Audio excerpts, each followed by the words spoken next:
Communications Commission has determined the following content to be emotionally harmful. Funny things that you think's funny aren't funny.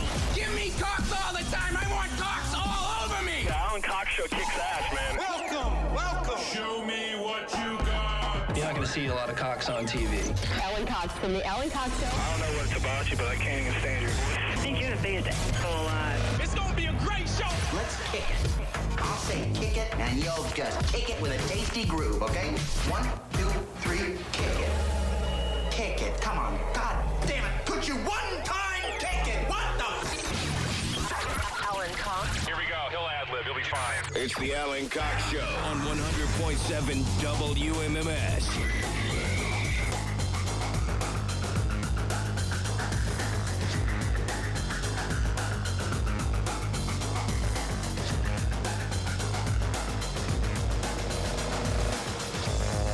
What's going on, gang? Good afternoon. Hi there. Greetings, welcome, salutations, fist bumps, and all that. Thank you for being here very much. My name is Alan Cox. Welcome. Say hi to Bill Squire. He's right over there. Hey, creepy hugs. Mary Santora is here as well. What up? Poundcake's back in Studio G. Afternoon, white people. What a time to be alive, just like that song said. That song that just played into this show. What song was that? What a time. It's going to be one of Mary's new favorites. That is from one of those, like, I loved it. lunkhead I think bands I know she likes. this. Was it, I think it's- don't tell me. It wasn't 3 Days Grace. Was it? Yeah, that's what I thought. I was Of like, course this it was sounds 3 like Days Yeah, Grace. that's why I was getting douche chills from it. I was listening to it. I was like, I really like this. I could get behind this. It was this kind of sounds like terrible 3 Days song. Grace. Well, listen, it kind of, it's, again, straight ahead, meat and potatoes rock and roll, right? Love it. And that's This song has no subtext. as we were playing that song, I was like, Mary, and it's not a brand new song, a couple years old, but I'm like, Mary has got to be listening to this there in her studio and just Yes. jamming along. Loved it. And what's the matter with that? That's what I. Hey, like, if it's it, not for if it everybody. floats your boat, that's fine. But Get I you revved up. does not do it for me. Get you revved up. And some days you got to get revved. What do you have against Canadian rock bands, Bill? Nothing. I love some Canadian rock bands. I just didn't like that song. I might even like some of their songs. I just didn't like that one. It was cringy. Anywho, speaking of cringy, we're all here, and Hey. let's see what we can do. If you'd like to join us, 216-578-1007 or 800-348-1007. You'll be using those numbers throughout the day to try to grab the cornucopia of prizes that I've got to give to you. I'll also have a big announcement in the next segment about a tradition here on the Alan Cox Show that we would like you to take part in that has just come to fruition in the last 24 hours, and so I can tell you about it, but it will include your involvement. If you want to shoot me a text, 35192. It's actually a big day for announcements here on the show because I got an email this morning that basically, if I'm reading it correctly, all of my financial issues are now null and void. I'm going to have no problems whatsoever because I got an email from an attorney. Oh. And they want to discuss something with me. Well, that has to be good news, and it has to be legit. And I hate to tell tales out of school because I know Poundcake will be green with envy. But this is How much more of a millionaire do you need to be? This is a substantial amount of money that, according to this person who asks me in the body of the email if I speak English, that's always a good way to go. An attorney by the name of Chance F. Clifford. Mm-hmm. That sounds... helping out with the live stream to being an attorney. He followed his dreams and he's made it. That sounds like a legitimate person. So while they were assisting in the video department, they were also taking night classes, doing that whole Kim Kardashian law school thing, right? Mm-hmm. Online law school or whatever it is. And this person very eloquently decides that they need to discuss something with me. Now, people hate a handout, right? I'm no different. Americans hate a handout. So this is this person wanting to discuss a business proposal with me. Okay. It's not a handout. Well, you're a It's businessman. Well, they don't know that. They seem to. They didn't contact any of us. They contacted you. Well, I told them to contact you guys. Oh. I said, if this is a business proposal, I'm going to need my cohort. That's right. And so they want to discuss it privately with me when I reply. This is in your work email? This is in my work email. Let me check mine, see if anybody wants to make me a millionaire. I mean, I don't think that, as I understand email between two people, I mean, that's other than, everybody who's peeking in on our email. Did they send any links? Just click them all. Just a link that's an email address. I'm certainly not going to click that because I'd like to have a one-on-one conversation with this person about this business proposal. But again, they tell me how much the transaction is worth, and boy, it's you could just really live comfortably on that kind of money. So they want me to text me my full names. Yes, please. My full names. Yep. Please send your calling phone number. Yep, not Not that your other texting one. phone number. Not the faxing phone number. And email address. Now, it would stand to reason that if I'm reading an email from them, they already have my email address. You'd think that, But you I'm gotta not double. I'm not taking any of these as red flags. I'm taking them as the work of somebody who's so excited to take part in this business proposal with me that they just got all jittery. And sure, there's going to be a couple of typos. But I wanted you guys to hear it first. That I don't know what my life looks like from here on out as soon as I contact Chance F. Clifford, attorney at law. But they made it quite clear in the email that it's very urgent and that it's specifically directed to me. So I guess now all I have to figure out is what I'm going to do with all that money. Huh. Well, I'm sensing skepticism in your voice. Oh, I hope it works out for you. Most of the emails that I've missed are in Spanish. Well, this is not in Spanish. I don't read Spanish. This is in English. Sure. Man. Slightly broken, but we're all speaking slightly broken English. Language is fluid, and it changes from century to century and generation to generation. And maybe this person, for all I know, they could be from the future. They didn't say anything about that. There might not even be attorneys in the future, right? You might just... in a perfect world, you might just pay... everybody hates lawyers until they need one, right? They're like cops. But yeah, a law degree might just end up being a chip that you pay a couple $100,000 for to have put in your head. And then you know everything. You just download that into your head. But again, I certainly am not puffing up my chest. This is clearly a very targeted piece of correspondence. And I just want to let you guys know first that if you come in here one day and I'm no longer here, well, that would be one of two things. That would be either this email has worked out great or a corporate email has not worked out great. But either way. Poundcake, I notice you're dead quiet. Is it just jealousy that's fuming in your brain? No, because I know that if you were to make it big or strike, oil or money or whatever, you would break me off something because that's the noble thing to do. That is what you would do, right? Oh, I'd break you off something. You would break me off if I hit oil or money. Yeah. If I struck oil or if I struck money. Yeah. Yeah, I know you would break me off something, so I'm not even worried. I know you would do that. Listen, not to be dismissive of the massive oil fields here in the Buckeye State, but Poundcake might be onto something there. Maybe he knows something we don't know. Maybe he knows something about Chance F. Clifford that's not being disseminated to me. But either way, I guess I expected more congratulations. I mean, it's weird.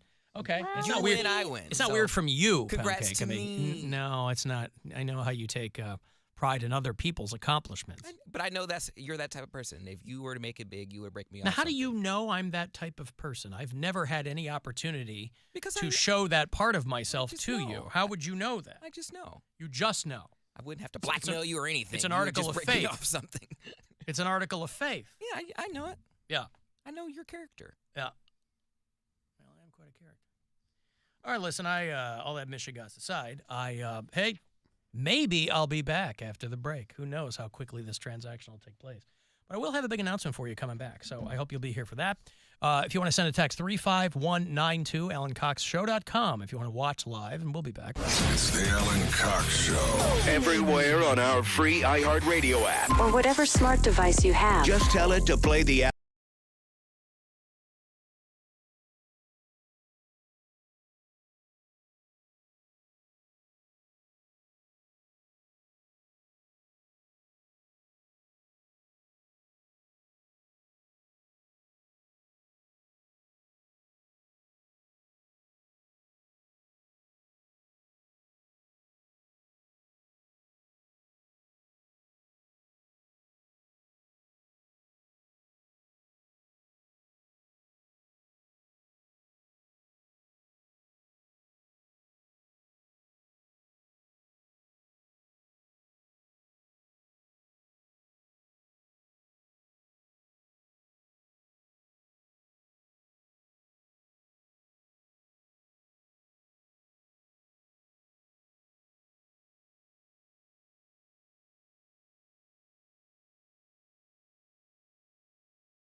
innocent people to hear their stories. How do you send someone innocent to prison when you know I didn't do this? Listen to new episodes of Wrongful Conviction with Maggie Freeling and Jason Flom on the iHeartRadio app or wherever you get your podcasts. Let's be real. Sleeping with your teacher is hot. Just be careful if you're homeschooled. Mom, stop it! Now back to the Alan Cox Show on 100.7 WMMS.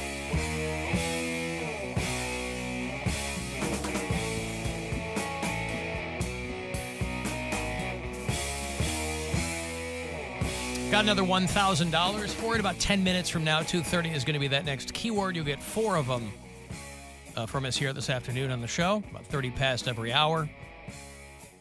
Cavaliers play tonight. They're in Orlando to play the Magic. 7 o'clock.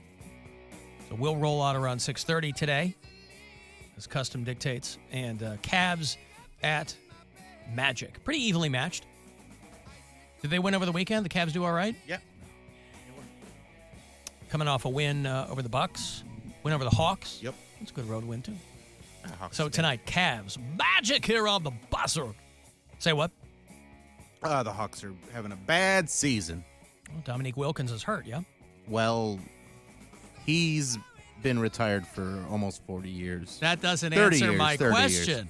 years. Is he hurt? I don't know, because it doesn't matter, because he doesn't play. Do his knees tell him when there's a storm a-coming? Maybe. Is there anything about how a lot of people across a variety of age groups, by the way, their knees tell them when there's a storm a-coming?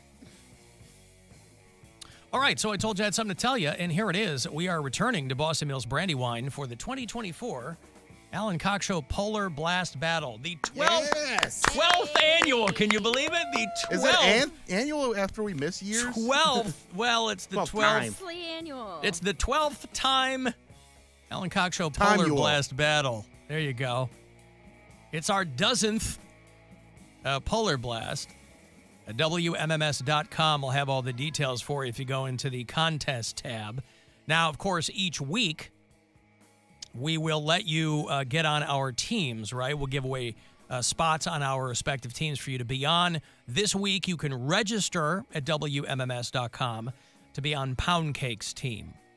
I don't know what the name of his team is. I just texted everybody earlier because we just kind of crossed the T's and dotted the I's this morning. So I know I'm keeping my team name, but I didn't know if you guys had thought about it. Mary's coming in for this, yes? I am. I sent a text to Bobby Pitts. It's $226 for the flight home. Oh, that's very exciting. I asked him if he would loan me. He hasn't texted me back yet, but I am going to be there for this. Yes. Well, let me put you in touch with Chance F.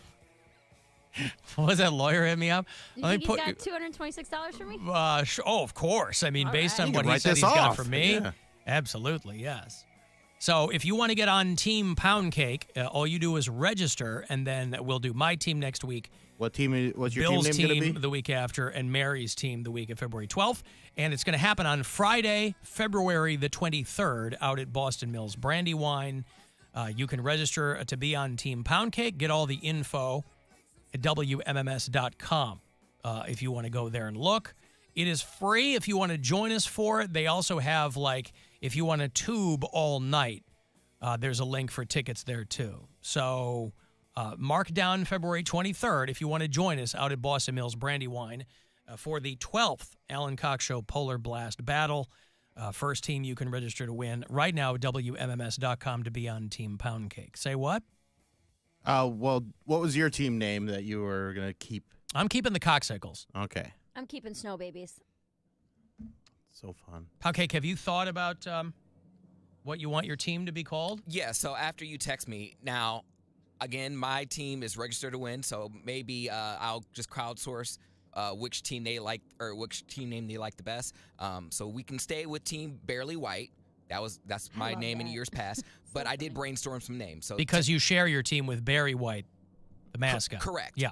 So listen to these team names in no particular order. Some of them are wonky, but these are just me jotting stuff down. So Team Polar Bears, Tube Shooters. Oh, God. That's it. Just stop. No, wait. I want to get them all because I wrote them all down. Got to catch them all. That's too close to Snow Babies. Okay. Master Blasters, Arctic Flunkies, Polar Bolters. Is that a takeoff on Arctic Monkeys, the band? Correct. Arctic Flunkies. Okay. Polar Bolters. I don't even like that because it's a, it's a mouthful anyways. Astro Sliders. Astro It was Slide. Astro Sliders, and then what was the other one? The tube one? Tube Shooters. Tube Shooters. I'm in the camp of those two. Wait, Astro Sliders or tube. I got two more. Oh, there's more. Jeez. Puff Puff Blast. No. And Polar Express. No. So No, either Tube Shooters or Astro Gliders. Gliders, yeah. I like Astro Glide, but I take your point. Astro Glide is probably trademarked because that's the name of a lube. Well, right, but Yeah, what but I'm no, saying we're not is printing it on anything. nobody's going to confuse that with this I don't thing know we're doing. what they're putting on the website. Astro Gliders, yeah. So Astro Sliders or I'm sorry, Tube Astro Shooters. Sliders. Astro Sliders or Tube Shooters. I think Tube Shooters I is like it. both of those. Yeah. I think Tube Shooters. Well, maybe I'll get some little interaction here. I'll put both names on my Instagram. I'll do a poll, and whichever one wins. There you go. Right. So you guys follow me at Radio Cody B. I'll put both team names on there, and then you guys can vote.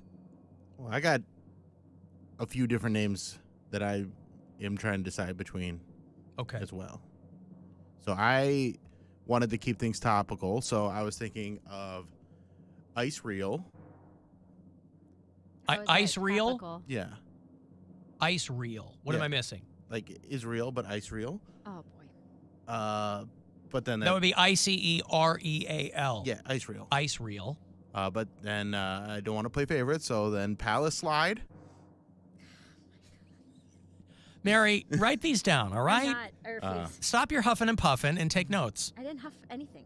But I think what I'm going to go with is ISIS.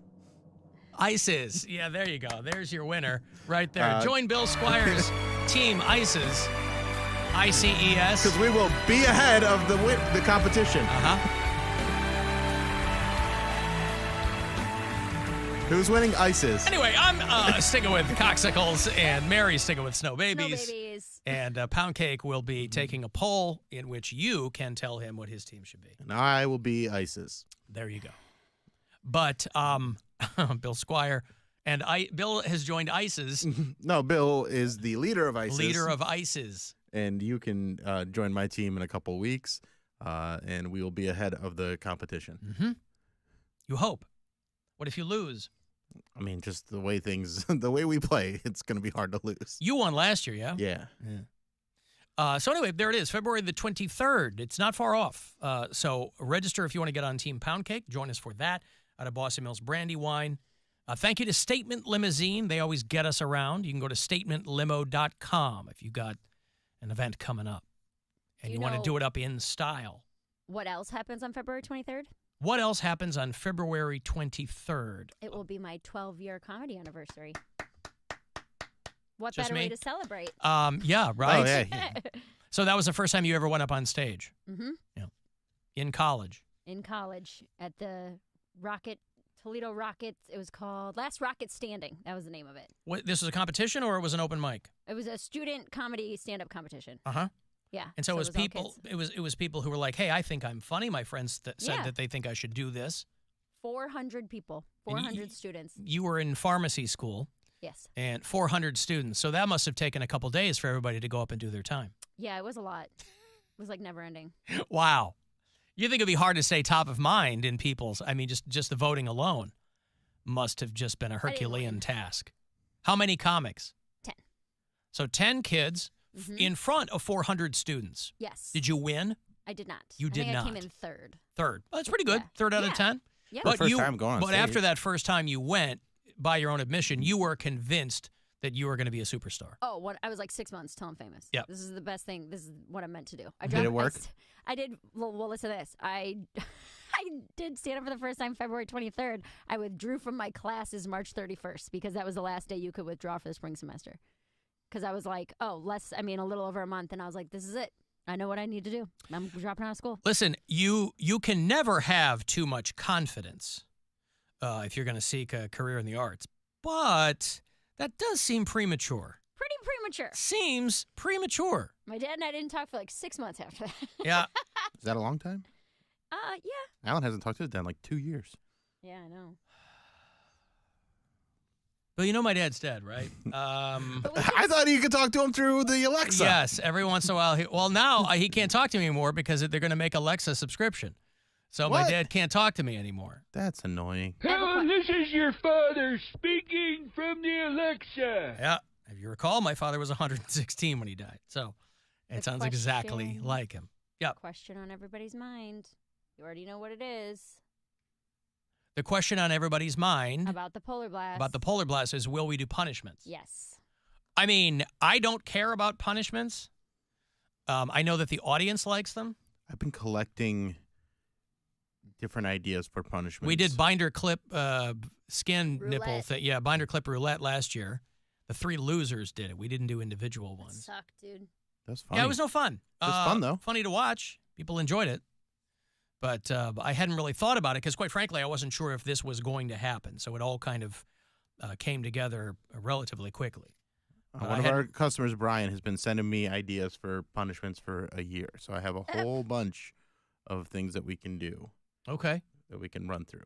Let me give away this money, and then I want to hear a couple of them. Okay. Well, I can send them to you so we can show them on the live streaming. It's $1,000 right here, courtesy of the Buzzard bookie. Listen closely. I hope you win. Good luck.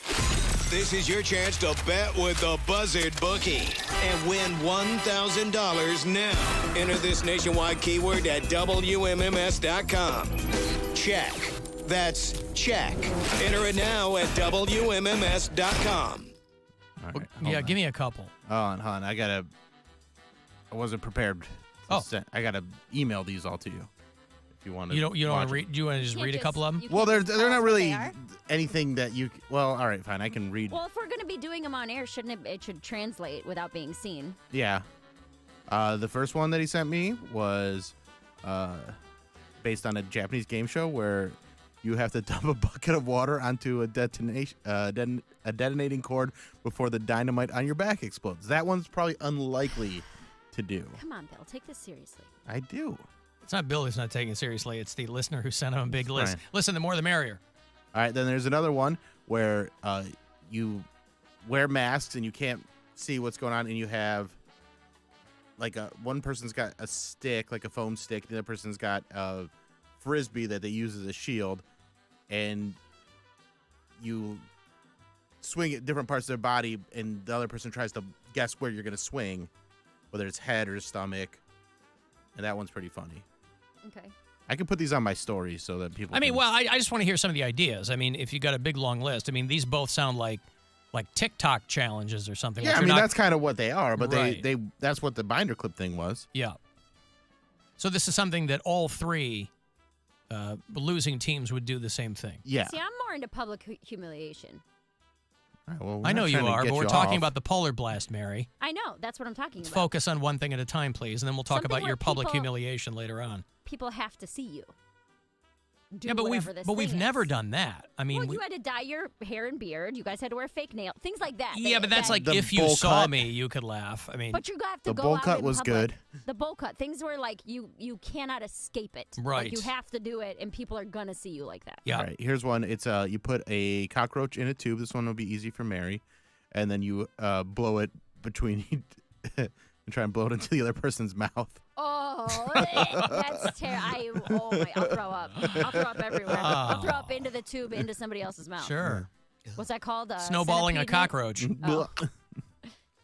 Then there's another one where you put rubber chickens on a couple people's feet, and then you have a harmonica in your mouth, and then whoever wins gets a blindfold and a whip, and then you have to move. Blindfold and a whip. Yeah, or just like a little something to whip you with, and Yeah. then the people move around the room, and you got to try and follow the sounds and hit them with the little whip thing. Doesn't sound complicated at all. When you see them, they're actually very simple. Okay. Well, they're all like Japanese TikTok videos. Yeah. Or whatever, yeah. They're pretty funny though. I'll put this one on the story because it's pretty funny. I mean, we should compile a list of things we've done in the past. I was in the backyard playing with my daughter yesterday in the snow, and she was putting snow in her mouth. And I'm joking around. I go, "That's not yellow, is it?" And she's like, no. And I said, it's not salty, is it? I go, just because it doesn't look yellow doesn't mean there's something in there. And she's like, pea's not salty. And I went like, yeah, it is. Don't ask me how I know. All right. I lost the polar blast. Here's another one.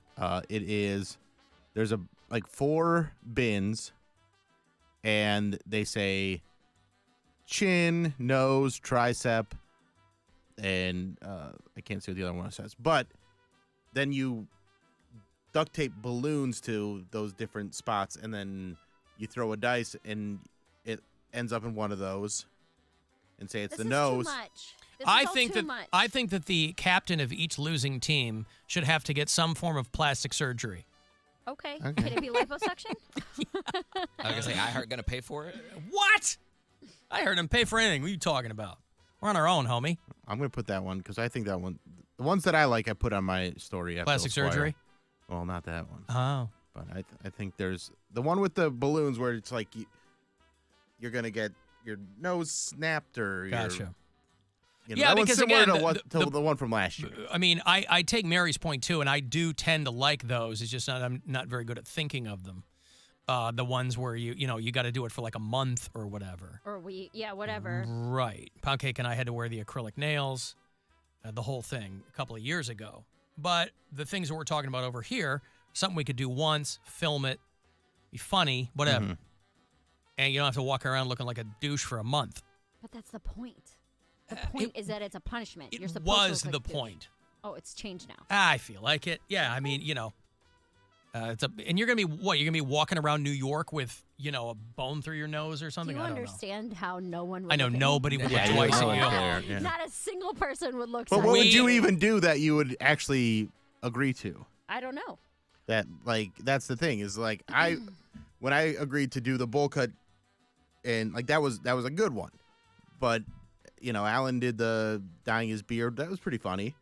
The fingernails were pretty funny, but it's also I think the food firing squad at Poundcake, that was a classic one. Shooting Alan with paintballs was a classic one. What was another good one? You got tased. I got tased. That was fun. The dangly earring was pretty funny. There's some good ones. Shot collar was the best. God, that was so good. Let's bring that back. I wouldn't say it was the best. That was so funny. When I had my morning job, I remember I walked in and one of the HR lady was watching the Carolina Reaper one, and she was sitting at her desk laughing. I'm like, I sit a desk away from you, right? She's like, I can't believe you ate it. I'm like, okay.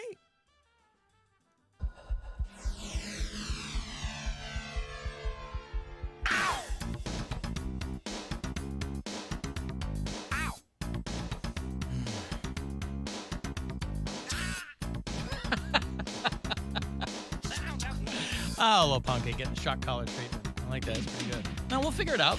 We've got some time. We'll figure it out. No, we were watching the new Teenage Mutant Ninja Turtles movie over the weekend, and there's a scene, there's a flashback. That have you seen it? It's a really scraggly animated one. Yeah, I've seen. It's not bad. I didn't watch all of it, but I liked what I saw. I just had to do something and turned it off. But there's a flashback scene where Splinter finds the little turtles when they're babies or whatever, and they go up topside and they're immediately screamed at by all the people walking around. And I'm like, in reality, nobody there in Times Square would even look twice at a giant rat man walking around. No. Let alone throw cans at him and scream at him and call the cops. Hey, Roger. Yes. Roger. What's up, Roger? Yeah. My weight. Yeah. What's going on? Yeah. Nothing much. Waiting for my grandson at the middle school. All right, picking him up in North Ridgeville. Want to say I love you guys. Thank you. Love you too. You guys make my. Thank you very much. Hey, how about if Poundcake does something with ice holes, major ice holes? Pain in my ice hole. Yeah. What, you mean he goes out and tries to fish on the lake, Roger? Is that what we're getting at? No, I'm talking about the polar. Right, the polar blast. Yeah. Oh, you mean the team name? The team name, yeah. Oh, I Team see. name, yeah. Okay, like a little I'm Johnny sorry. Dangerously reference. I gotcha. Yeah. Uh-huh. Well, I don't know. I mean, ouch, my ice hole. You can add that there. I already put up the 2 names on my Instagram. Oh, so. then it's too late. There's no way to do that over. Radio Cody B, vote, whichever one. Not even Roger from Ridgeville? Go home, Roger. Wow. Roger from North Ridgeville. All right, listen, Will, I appreciate it, Roger. All righty. Okay, thank you, pal. There's Roger, as he said, in North Ridgeville. Well, there's a lot of things to consider, but February 23rd, make your plans if you want to join us out there at Boston Mills Brandywine for this year's Polar Blast Battle. We do it about this time every year. Some years we do it kind of, I think last year might have been the very beginning of February. It was like February 3rd or something. Is that what it was? We've done it, but kind of within this time range. So, because the weather's been pretty wonky. So, make sure that we can do it. What happens if we get there? What's that? I was like, what if we get there and there's just like no snow? Like, Well, that's the thing. Like that happened push one it year or back. something where it was like it's just not cooperating Dude, with I us. am, And so I there's- am okay because I there's freeze, no way to predict that day of. So we got to set it sometime. I freeze my ass off every year. We have done this. I've been on the show 8 years now. I think even when I was an intern, I've done it. And How have you not figured out how to dress more warmly? We've done it for 12 years. I don't know. It's something with my body because like the more layers I put on, I sweat underneath. And then I have to like eat and make sure everything is like good because if I go from like super cold to super hot, like I'm on Oh, the you verge of like passed out last year or something, like, didn't you? That wasn't last year. 2 That was years like the ago. year before. Yeah. But like I can never, if I put on too many layers, I'm too hot underneath. If I put too few layers, too you're light, cold. Yeah.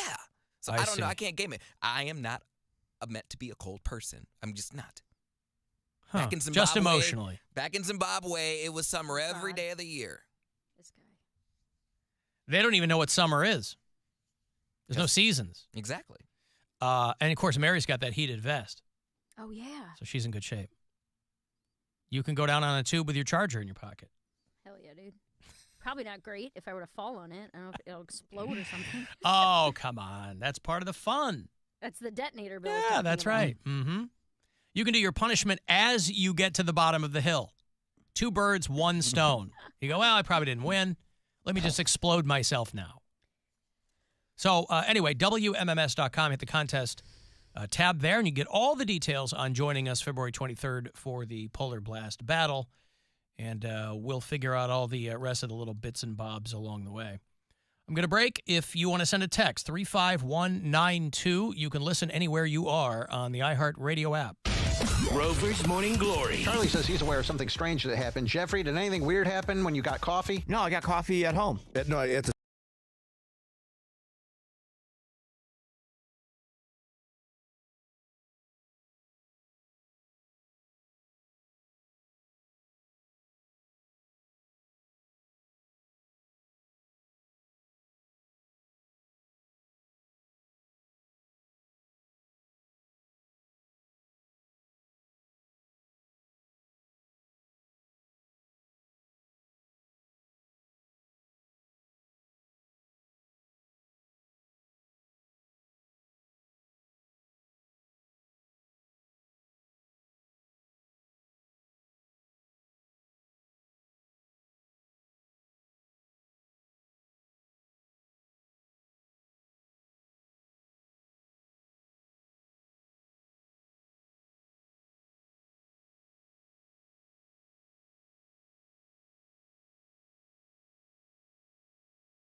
ProjectYellowlight.com in partnership with Project Yellowlight, NHTSA, the Ad Council, and iHeartRadio.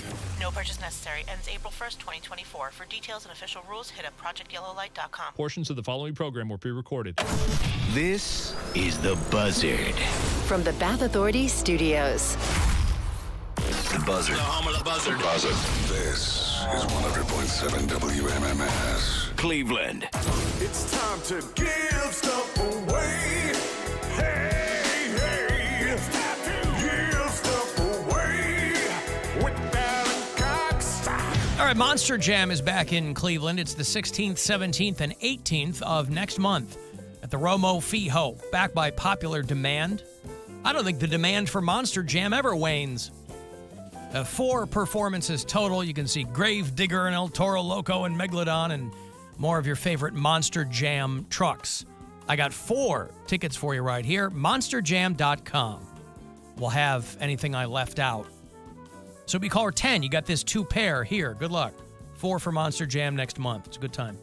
216-578-1007 or 800-348-1007. Proving what one man can achieve with an utter lack of charisma. One of the great achievements of our time. Alan Cox. On 100.7 WMMS.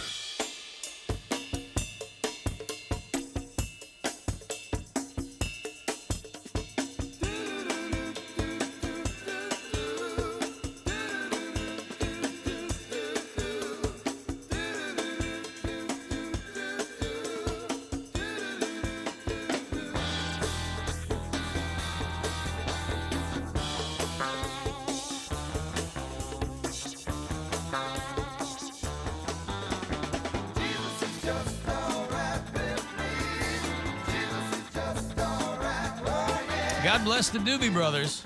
These guys got inducted into the Rock and Roll Hall of Fame during the COVID Rock Hall, so they were all on Zoom and in their living rooms and stuff. But they got in. They announced the Doobies are coming back to Cleveland this summer. With my guy Steve Winwood. Steve Winwood. I kind of want to go to that. We tried to see Steve Winwood open for Steely Dan at Red Rocks a few years ago, but that's when that massive hailstorm came through, and so we got a couple of Steve Winwood songs. Steve Winwood and the Robert Cray Band. Remember Robert Cray? No. In the 80s? God, he had a couple of huge hits. What were they? Well, the album was called... You Drive Me Cray? No. Cray? No, what was it called? It was Smoking Gun was his big song. And then Because of Me was another one. Robert Cray Band. What was the album called? It was called like... Smooth Operator or something. But they had one big hit, like in the 80s. He's 70 now. Who's in the Doobie Brothers still? Well, like, Michael McDonald's coming with them. He's coming with them? It's Pat Simmons, it's John McPhee, Tom Johnson. So I like a lot of that music. It's this original singer. Yeah. And Michael McDonald and some of the other guys. Doobies are great. So they're playing Blossom on August 22. Who likes the Doobie Brothers? Because we got one of them. I like the Doobies. Bad Influence. No, I'm sorry. Strong Persuader was the big Robert Cray album from 1986. That was the one that kind of put him on the map. He's put out 15 albums. But Strong Persuader was the one that I had on cassette. Great song, Smoking Gun. Huge hit for him. And it was a story. He's living next door to this woman. She's got a guy, but he can't help himself, and he seduces this woman. And then there's gunplay. It's a very succinct song. It's only about 4 minutes long, but he really tells a story in that short amount of time.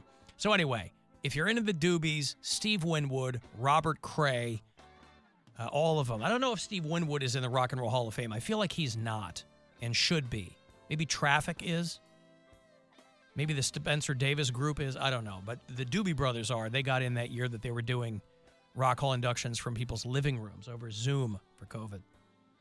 But they'll do Blossom out there on August 22. So this Friday morning, those tickets will go on sale if you're into that stuff. And I am. Like those guys a lot. Oh, yeah. I want to go to that. Anytime Steve Winwood. I listen to a lot of Winwood's great. Anytime when you leave us messages, you certainly can. Somebody dropped a voicemail extolling Poundcake's virtues here. Hey guys, I just wanted to send a note of thanks to Cody Helpful Brown for his absolute banger, which is My Guns, My Beer, My Truck.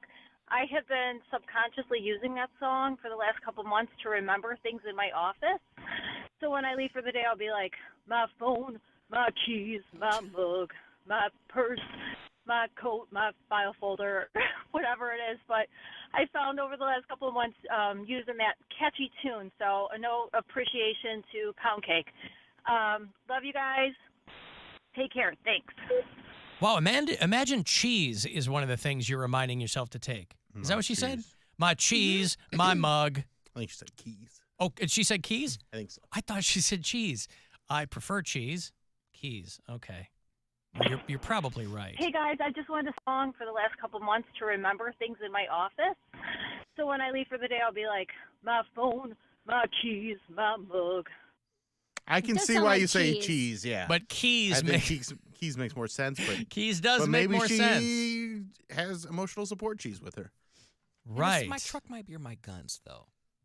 Well, nevertheless, she's using it as a mnemonic device. That's good. You are helpful. I am helpful. Every time we break your balls, and this is the danger of underestimating Poundcake or playing around with him too much, is that every time, because I've said from the jump, and it remains true, our audience infantilizes him. So we have to walk this razor's edge where we'll give him a hard time, and people will enjoy that. But when we do, we can't go too hard because the audience pushes back because they treat him like a child. And they think we're being big old meanies. Well, me specifically. I'm a big old meanie when I give him a hard time. But the danger in giving him a hard time is that invariably somebody will come back with an example of how Poundcake was right on the money, right on target. Hey, Alan, you guys said Poundcake, blah, blah. You said he was crazy. Well, guess what? I do the same thing, blah, blah, blah. So we have to keep that in mind. But My Truck, My Beer, My Guns is the song. My truck, my beer, my guns. Say it again. My truck, my beer, my guns. Say it again. My truck, my beer, my guns. Say it again. My truck, my beer, my guns. Say it again. That was his impromptu country song. That was him encapsulating, much to Mary's dismay, that was him encapsulating the entirety of country music. Every single song. Identical. Right. So now we got to write one for Amanda. My cheese, my mug, my car, whatever it was. So you're doing the Lord's work out there, Poundcake, for those of you who believe and celebrate. I can only do what I'm sitting here to do. I know what you're set there to do. There's a guy who was running a marathon in China, and they disqualified him because he was chain smoking through the whole race. Why would that disqualify him? He's outside and he's smoking. My thought is, if you can run a marathon and smoke the whole time. It's superhuman. This guy's 52. It's not like he's 25. 52-year-old guy. So that's impressive. This is what cigarettes were telling us they were good for the whole time. They're healthy. Yeah, they're healthy. Get that minty, fresh burst of energy. Yeah, they're always talking about the way it would help you when they were advertising them in the 40s and 50s. That's one of the big plot points in the early seasons of Mad Men is when the studies come out that go, it turns out smoking's not good for you. How do we push back on that? How do we still get people to buy cigarettes, even though now we can't lie and tell people? But this guy not only did he... that's the polar blast punishment. Whoever loses has to smoke for a year. Oh, jeez. All right, fine. Cody and I don't have health insurance. I'm a Chesterfield man. Well, then who cares? You'll just die. It's Tastes fine. good like a cigarette should. Just think of how that's going to impact your voice. You're going to get that cool, kind of gravelly... Poundcake has health insurance? Unfortunately, yes. What do you mean only he would go, unfortunately, I have health insurance. I have health insurance because... You mean unfortunately you have to pay for it? Correct. Right. Well, we all do. We all pay for it. It's different. No, we all pay for it. Everybody pays for health insurance. But it insurance. comes out of your check. I pay for it. But it's still money that comes. It's my money. It's money that you don't see. Yes, I do. I see it go towards my health insurance. I look at it and I go, God damn, that's a lot of money. We all get pay stubs, and I can see exactly. I think I would prefer that rather than paying for it every month. You would prefer what? Because it's like money that if I don't see it, I don't really care about it that much. But it's still money that you don't have. So what does it matter if you see it or not? Everything you pay for, you see. I don't want it in my bank account if it's just going to go away. But you know that's going to go away. It's better than not having the money in your account. But just take it out already so I don't have to be the one to pay for it. Just take it out. That's what tax is. That's what everything is. I'm well aware. Yeah. Like I have health insurance just because the government told me I had to. I'll show you how much money I pay in taxes every year. You'll kill yourself on my behalf. Okay. So we're all paying for. Well, Mary's not. Mary's not paying for health insurance. The government didn't tell you. You didn't get a letter saying that you had to have health insurance, Mary? Probably. I don't know. I've moved like 9 times in the last. I was gonna say. Mary started doing her taxes 3 years ago. Like it's Don't worry not. about me. Everything's fine. Because I used to get it through. 9 times. I used to get it through my morning job, and then they discontinued that because I was like part time, and then I didn't have it. I was like, I'll just pay it out of pocket because I barely go. There's nothing that wrong with me. Stuff that So you had it in your pocket. I was gonna pay it out of pocket, and then the government was like, no, you need to have something, or you'll face penalties at tax time. And then I got it. So I guess we'll find out during tax time. Which is a big crock of crap. I don't. How did I not hear about this? You got a letter saying you have to have health insurance? You get penalties on your taxes every year if you don't carry health insurance for at least six months. That's good old Obamacare for your Affordable Care Act or whatever it is. So if you don't have it for at least 6 months out of the year, you get fined. How much? Well, the fine's still less than what the health insurance would be. I don't think so. I think it was like they make it significant, like $600. It's like $300. No, it's not. But it can't be more than the health insurance, or everybody would just get the health insurance. But that's the whole thing. I think they penalize you. I think it's like $600 because some people I would pay $600 fine a year if you don't have health Then insurance. if that's the case, then I that wouldn't can't have be it. right. I don't know how much it is. I didn't. There's take people. that There's risk 'cause I people didn't who have the don't. money. There's people who don't pay $600 a year for health according insurance. to healthcare.gov, if you don't have coverage during 2023, the fee no longer applies. Well, there you go. Okay. Thanks, Obama. Because you used to need exemption, like a reason why you didn't have health insurance. That's So I just moved, I how had white this. folks will do you. Okay, well then I'm just gonna discontinue it. You're gonna get rid of your health insurance. Yeah, if I'm not like using it. Right, but that's what everybody says. But when you need it, you won't have it. But it doesn't really cover that much anyways. It covers like a small percentage, and because I don't make that much, there is pretty much covering nothing. Like it'll cover a checkup, and a checkup isn't much. It's like, I don't know, $50 to $150 or something like that. I don't know, but you get 2 of those a year versus you go through insurance like, oh, we'll cover $50 of it. I'm like, what do I need you for? Why am I paying every month for? I started going through specific doctor's offices. So like I go to the Cleveland Clinic now, and they have something called financial clearance where they take your W-2s and then you pay on a sliding scale. There's a lot of places that do that. I mean, you still have to pay for every visit, and they won't let you in until you do. But sometimes it's, on years I've had really bad stand-up, I would have to pay nothing. On, like last year I had a really good year, so my visits, the price went up. So I've had that for the last couple years. And then before that, I just didn't have health insurance. Nah, I got to figure out something because I thought I was going to get in trouble for not having it. And if it's cheaper to not have it, then I won't have it, and I'll pay it out of pocket as I go because. But the problem with paying that out is of that pocket is exorbitant. It's a lot. I mean, it's like It's like $5,000 you go into the hospital because your knee hurts. It can't be. It's not going to be $5,000. Well, it depends on what you go for. Like when I've been once a month, I have to go to a psychiatrist to get my medication refilled, and those are like $300 a visit. Like it's not $20 like a copay would be. But it's why people say don't call an ambulance. Oh yeah, I know that. Yeah, it's because it's like $11,000. It's well, however much it is. But you understand, people are like, don't call an ambulance. I can't pay for it. Or you could just like dodge them, and when they send you a bill, you just don't pay it. The first panic attack I ever had that was like really significant. I was on the road. I was out drinking all night. I was going from the middle of nowhere, Pennsylvania. I don't think it was Allentown. I think it was another A. Altoona. I don't know, somewhere in the middle of Pennsylvania, and I had to drive to Whitehall, Michigan, which is like up near Traverse City. It was like a 13-hour drive. Jeez. And I was up drinking all night the night before, drinking Jaeger bombs, and then I had I had a Monster with breakfast, and then I took 5-Hour Energy, and then I took pre-workout.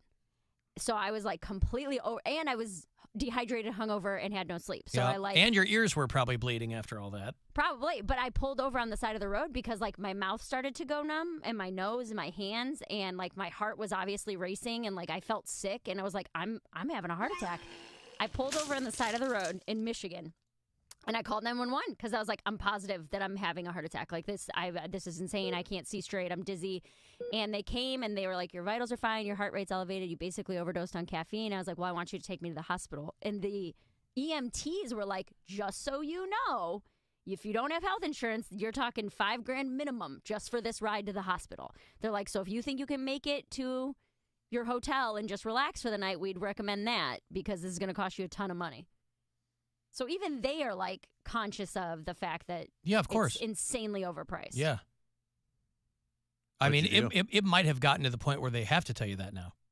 Yeah, well, this was in not legally, but I mean maybe best practices. They're like, hey, FYI. We'll take you. You can't afford to be sick. Yeah, you can't do this right. Well, no, I went to my hotel and canceled my show for that night, which sucked because then I was out money, and now I'm still like 7 hours from home.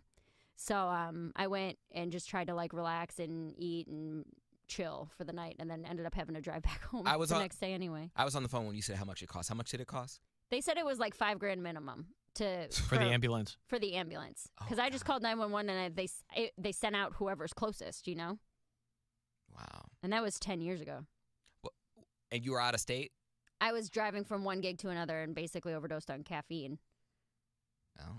And they were like, listen, you're going to be fine. You're going to be really uncomfortable for a while, but you don't technically need to go to the hospital. So unless you have $5,000. I didn't know you could overdose on caffeine. Well, I thought guess your body overdose just like probably, rejects it after Another a while. polar blast punishment.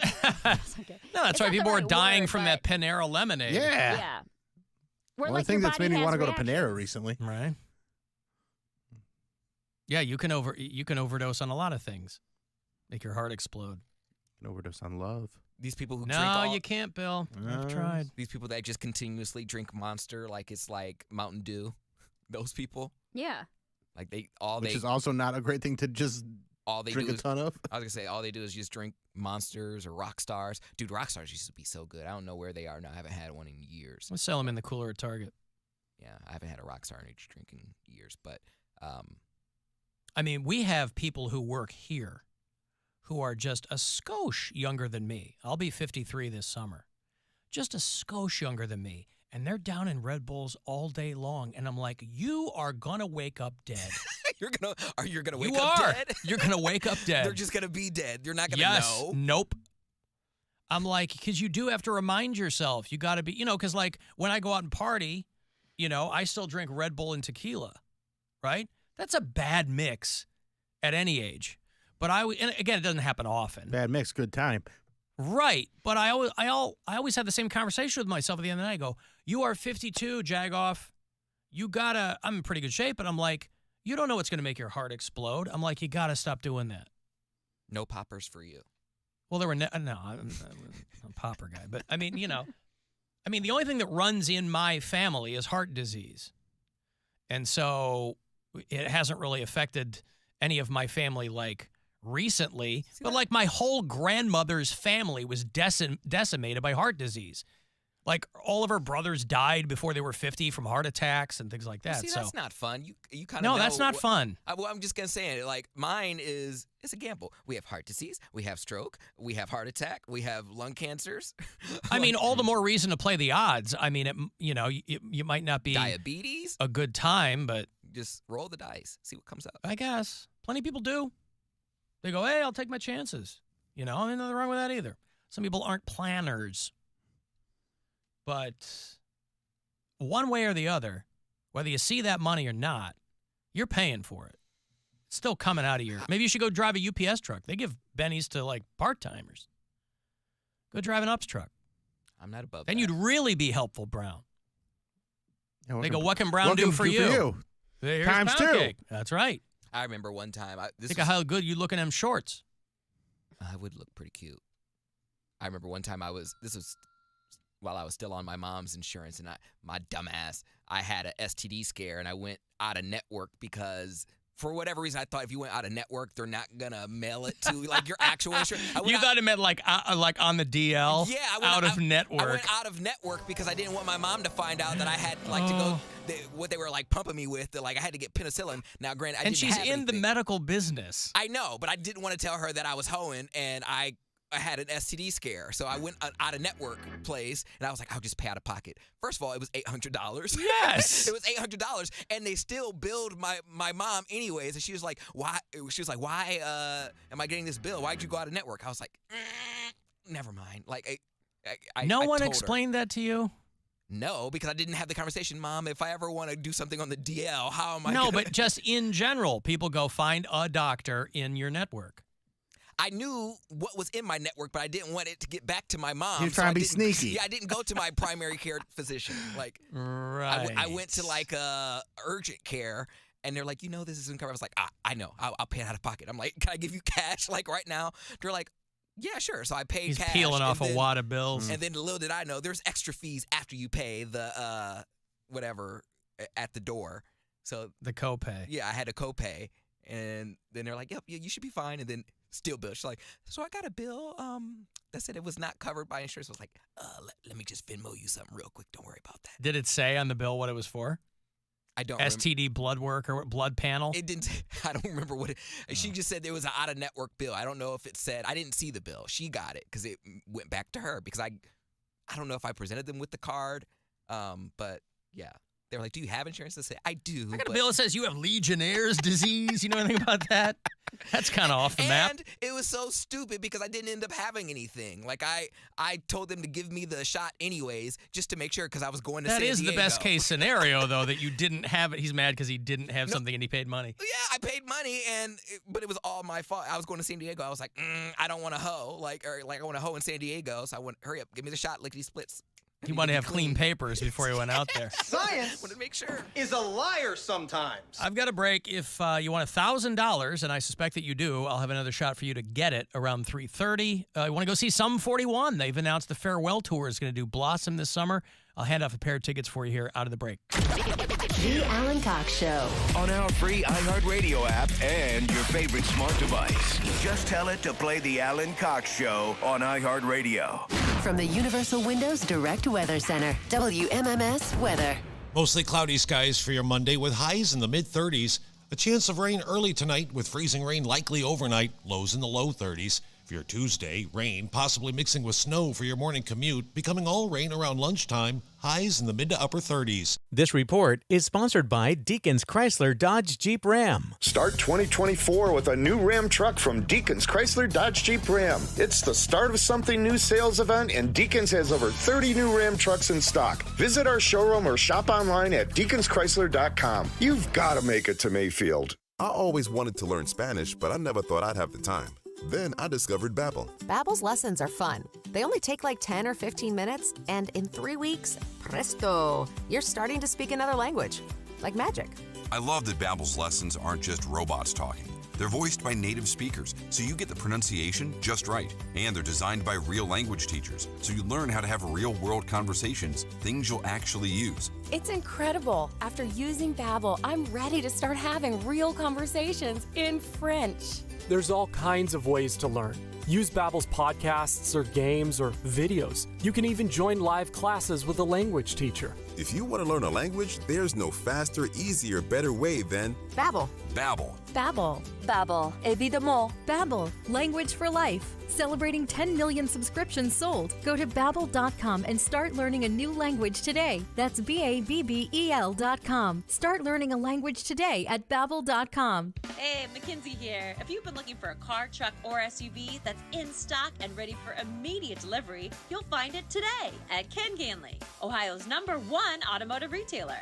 With 23 brands, 50 locations, and over 6,000 new and used vehicles in stock, you're sure to find the perfect vehicle at the perfect price. For the location nearest you, visit KenGanleyAuto.com. Ken Ganley, we drive Ohio. It is Ryan Seacrest here. Our busy lives mean it's hard to stay on top of everything. Challenge yourself to try something new this year to stay healthy. Drinking Health Aid Kombucha Daily. It's my favorite hack to stay refreshed and feeling good. It's a bubbly probiotic tea made with delicious and refreshing fruit juice that supports gut health. Trust me when I tell you it delivers big on both flavor and function. Pick up Health Aid at Whole Foods, where you'll find all my favorite flavors. Look for the brown bottle with an anchor on it. Health Aid Kombucha.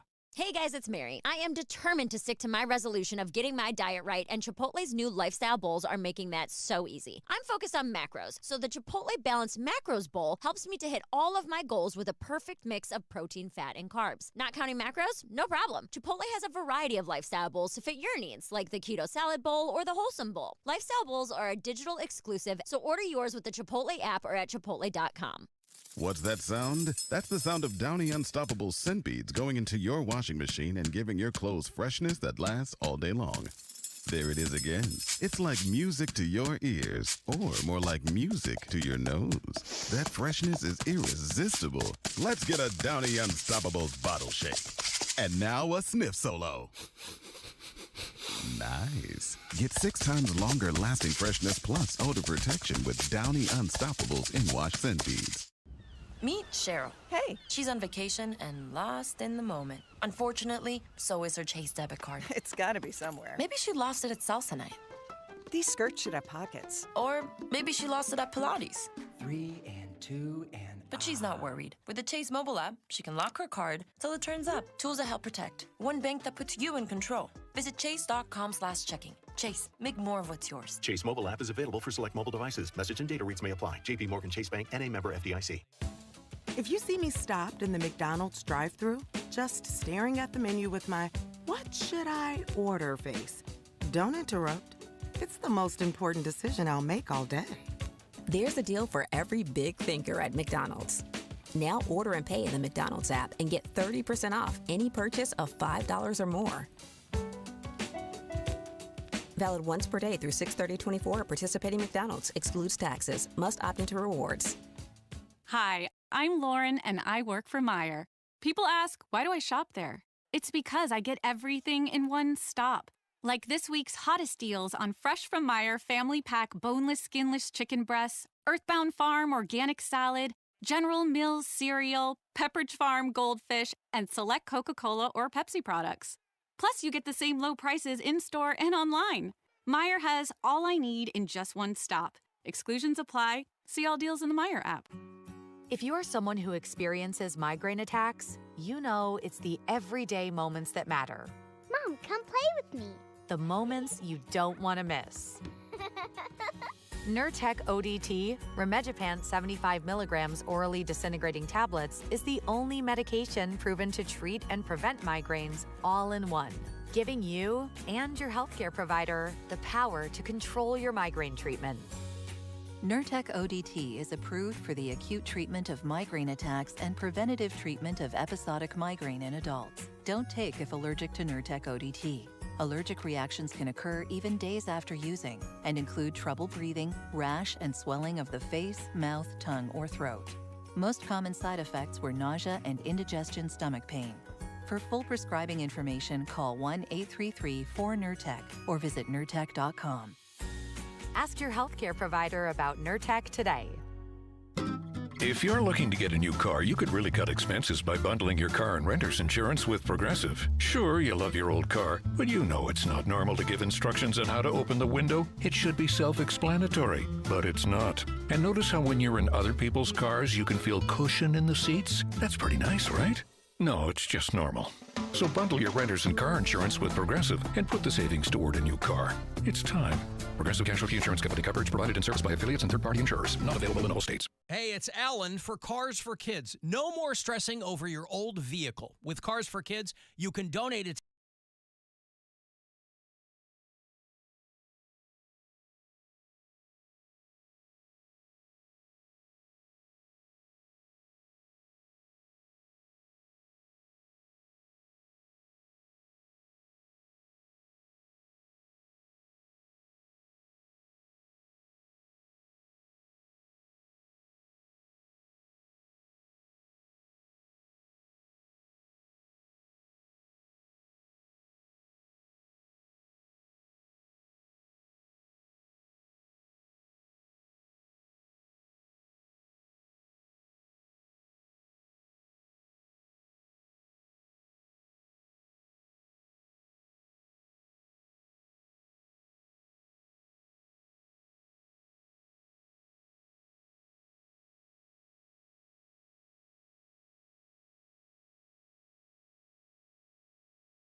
Another $1,000 for you here in a minute.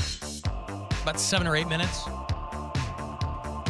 Grab yourself a grand, courtesy of the Buzzard Bookie. 4:30 and 5:30 will be your last chances to do that today. And then 6:30 tonight is when your Cavs pregame will begin here on MMS. They are in Orlando to play the Magic tonight, so 6:30 is in that pregame. Coming off a couple of good wins against the Hawks on Saturday, beat the Bucks on last Wednesday. Say again? 7-game win streak going on. 7-game streak. They will be back in Milwaukee to play the Bucks on Wednesday night, but tonight down in Orlando against the Magic and Fernie Hardaway in the Orlando Magic. Sure, whatever. 7 o'clock tip on MMS and on the iHeartRadio app. There's new Billy Joel music coming. That should excite some people. Billy Joel hasn't put out a new album since, in 31 years. So if you're a Billy Joel fan, he hasn't done anything at all new since 2007. But, he's been doing that residency at Madison Square Garden, and maybe that, got some of the creative juices going again. He said that he would play there once a month until people stopped coming. And he did 150 shows. He ended last July. That's 150 months. There's simply no way to know how many years that is. But it can't be that long, right? Was he doing it once a month? Yeah. That's 10 years. Yeah. He wasn't doing it for 10 years, was Yeah, he? he was. Wow. Well, anyway. So, all these people that were, all these older acts and artists that people said should have stopped a while ago, some of them are cranking out some of their best work in a long, long time. That new Rolling Stones album is really good. The Pretenders, Chrissy Hind, the pride of Akron, Ohio. Her and a bunch of Brits. They take their sweet time in between albums, and the last thing they dropped was Dynamite. And so Billy Joel, after a 31-year drought of new music, is going to put something out. He hasn't done anything new since that River of Dreams album. Isn't that when you went to go see him? Yeah. 1993. 93, yeah. Yeah, I saw him on that tour.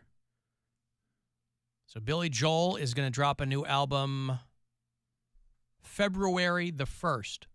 Well, the first song is going to drop on February the 1st, called Turn the Lights Back On. Nice. I grew up in a house where a lot of Billy Joel was played, and I've only seen him once. I saw him on the Stormfront tour, which had to have been 89 or 90, because my girlfriend at the time was psychotic for Billy Joel. And so I took her, and it was a good show. He's great. But I've never seen him since. But you can certainly say, Bill, that he has waited the longest time to come back and do new things. And new things and new things and new things. Boy, yesterday was an exciting day of American football. Boy, I got to tell you. Do I have at least one good, well, not even good story, just a crazy story from watching that late game. My wife is a Detroit Lions fan. That is her home team, and so we were watching that. They were playing Baker Mayfield and the Tampa Bay Buccaneers, and I can't help but always root a little bit for somebody that has played for the Browns. And as they're getting down this last drive, there's under 2 minutes of this game yesterday. Detroit's up by 8. Baker Mayfield making some good drives. He spent a lot of time on the ground yesterday, too. But he's making some good drives. Dude's got a rocket back there. And as they're trying to score again in under 2 minutes, all I'm thinking is he better not rush it and throw an interception. And that's exactly what he did. Well, yeah. Exactly what he did. Exactly. Here comes that pressure. Mayfield in the middle. Intercepted! It's Derek Barnes! It's off to San Francisco for the Lions! And, of course, Baker Mayfield just leans over. And then the Bills game. The curse of Ray Finkel up there in Buffalo, a bad reminder to the Buffalo Mafia that that was not a fun time for them either. Tyler Bass, who is a good kicker. They just re-signed this dude for like $7 million a year. He's a good kicker. Yeah. Didn't make it happen. The game on the line, he will. 44 yards, Bass. No, he doesn't make it. Wide right. Wow. The two most dreaded words in Buffalo. There are Bills fans crying. They couldn't stop showing Bills fans crying. 27-24, the final there against Kansas City. So Detroit plays the 49ers. That guy Brock Purdy, he was the last dude drafted, yeah? Yeah. And then the Chiefs will play the Ravens. Yep. And then, of course, the last two standing will be in your superb owl in a few weeks.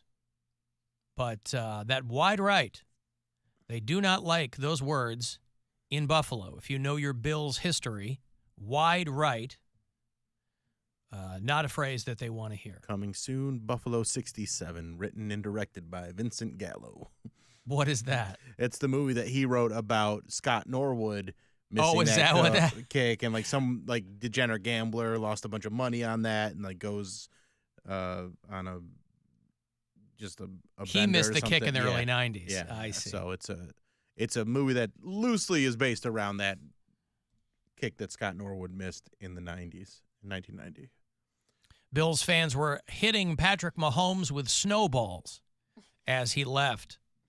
The Travis Kelce was waving to people as he walked off the field. Of course, they were Jason Kelce booing was and going crazy, crying, taking his shirt off and partying with Taylor Swift. Yep. There's something. He had a Bud Light in hand. That's the kind of take that, Kid Rock. I need to explore why that's the sexiest Jason Kelce's ever been to me. Because you like fat gingers. Well, he's not ginger. When people were like, "Oh, he's sexiest man alive. He's sexiest man of the year," or whatever, I was like, I don't see it. And then to see him being just a crazed football fan with his shirt off, I was like, all right, I see it. Ew. I can see it a little bit.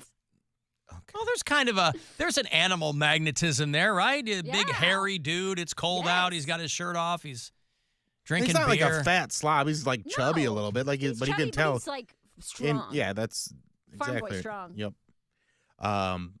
So I was watching the Bills and Chiefs game at a bar in Lakewood where a comedian friend of mine does a show where on Sunday night, whatever Sunday night game there is, comedians watch along with it and make jokes about it, and they do trivia and stuff like that. It's really fun, and it got a little weird at the end because this drunk girl, around halftime, this drunk girl shows up and she's like, "I want to tell a joke," and everybody's like, "No, we shouldn't do that." And then one of my comedian friends is kind of... You're up there. They're up there with a mic. Yeah, they got mics, and my buddy Logan Rishaw, he kind of likes to stir the pot, and he's very unassuming shrimp stirrer. Mm-hmm. And he's like, okay, and he hands her the mic, and I see the guy, Zach, that runs the show, just like, oh my God, don't give her the mic. Please don't give her the mic. And she's got it, and she's trying to tell a knock-knock joke, and everybody's just messing with her, and then she gives the mic back and goes and continues to drink heavily. And about an hour later, she comes back, and this time they're like, "We're not giving you a mic." And she's like, "Give me the mic." And then there's a guy that's watching the game, and he's commenting on the game, and it's around the time that kick happened, and he's a Buffalo Bills fan, and he goes, "That bitch." And she takes that as him yelling at her, and she gets all crazy and starts calling him the N-word and freaking out at him. Oh my and God. He's black? Yeah, he's black, and starts ripping the stuff off the table, the tablecloth off the table, and throwing drinks at people. And so then we got to escort her out. Her friend's trying to wrangle her. And so it was just a really awkward ending to that night because, that was it wasn't a ton of people there, but it was definitely enough that it was a scene. And so they ended up kicking her out? Yeah. And people watching a game don't mind people on a mic joking during the game? Well, that's what the whole idea is. It's in a room by itself. So you I come see. in there. They know what they're getting into. You get into. I got you. Yeah. Okay. You go, hey, they're not in the over body in of the this bar. side of the bar, there you can just watch the game. Over on this side of the bar, there's commentary and trivia, and you can win free drinks. And that's, okay. You know, it's a production. Yeah, and it's a lot of fun. I've been a guest on the panel before, and it's a good time. This time it just got a little crazy. Also, this game started at 6:30, so by the time this girl was blackout drunk, it wasn't even 8 o'clock. She was hammered. Partying all day. Yeah. And she was admitting it. And Do you think she had floated in from the other room? Well, she did, yeah. Probably had been a couple places. Yeah, that she day. had been drinking around town all day and just saw something she could disturb and try and get attention from. And she it did. was, woof. But then when she dropped that N-bomb, everybody's like, all right, this is a little crazy. Wow. Yeah. Well, it's bound to happen. I mean, Somebody's going to doesn't- drop that word. Not necessarily. It happens a lot. It does We happen. know that. Let's be real. It happens a lot, but it doesn't Drunk white have girls. to, yeah. Yeah. Let me give you this money. It's $1,000 from the Buzzard Bookie. Listen closely. You got a couple more of these left today, and good luck. This is your chance to bet with the Buzzard Bookie and win $1,000 now. Enter this nationwide keyword at WMMS.com. Cash. That's cash. Enter it now at WMMS.com. I was reading the article where they're already talking about why the people who are in charge of these things, why isn't the Super Bowl pay-per-view? Oh, come on. The why do guy, they want to steal all our money all the time? the guys over at ESPN, because these services are scrambling for every possible dollar because everybody's eyeballs are so fragmented. And so they're like, look, we got 115 million people watching. That's far and away more than anything else throughout the year. And so the conversations are being had. It seems silly that we're giving this to people for free because they're like, let's assume half of the people who watch the Super Bowl would pay to watch it. Now, they say $20, but you know you're full well it'll be a hell of a lot more than $20 Like if they 50 start. to 60. Yes, of course, $200. If they make it pay-per-view Super Bowl, I would pay for the Super Bowl. I wouldn't. I would. I wouldn't at protest. I probably wouldn't because it's why? I don't know. My team's not in it. No, but I mean, if you're going to have a part, I mean, most people's teams aren't in the Super Bowl. Right. But it's still 115 million people. Those are just the fans of the two teams that are in it. Right. So people are having parties and watching things like that. I would prefer to have it for free, but I think people who think that are saying that they're crazy, I would go they're to not somebody crazy. else's party maybe, but I'm not paying for it. Somebody else. So you go to somebody else's party. They have. Would you pay them like if they have $5 at the door? Maybe, Like- but also like cover. If they're gonna make the Super Bowl with a pay-per-view, I don't want any commercials. I'm not sitting through commercials if I got to pay for it. Correct.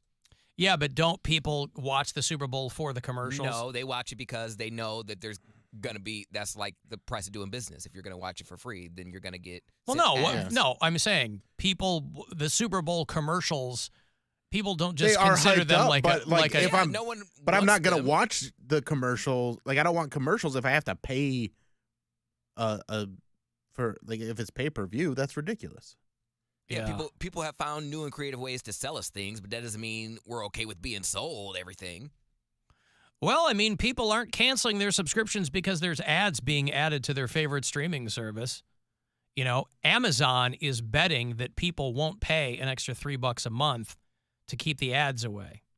You know, Amazon, in a few days, is switching to their ad tier. A week from today, Amazon starts ads on Prime. And they're like, we're going to make so much money on this from advertising because we're assuming most people are not going to spend the extra $2.99 a month to keep it ad-free. So you had to, when they sent you the email, there was a link. It was really tiny because they don't want people doing it. Really tiny link. Hey, if you want to opt out and pay us an extra $2.99 a month, here you go. You can pre-order it, and then when it goes live on the 29th. Now, I'm doing that because $3 a month is not that much money.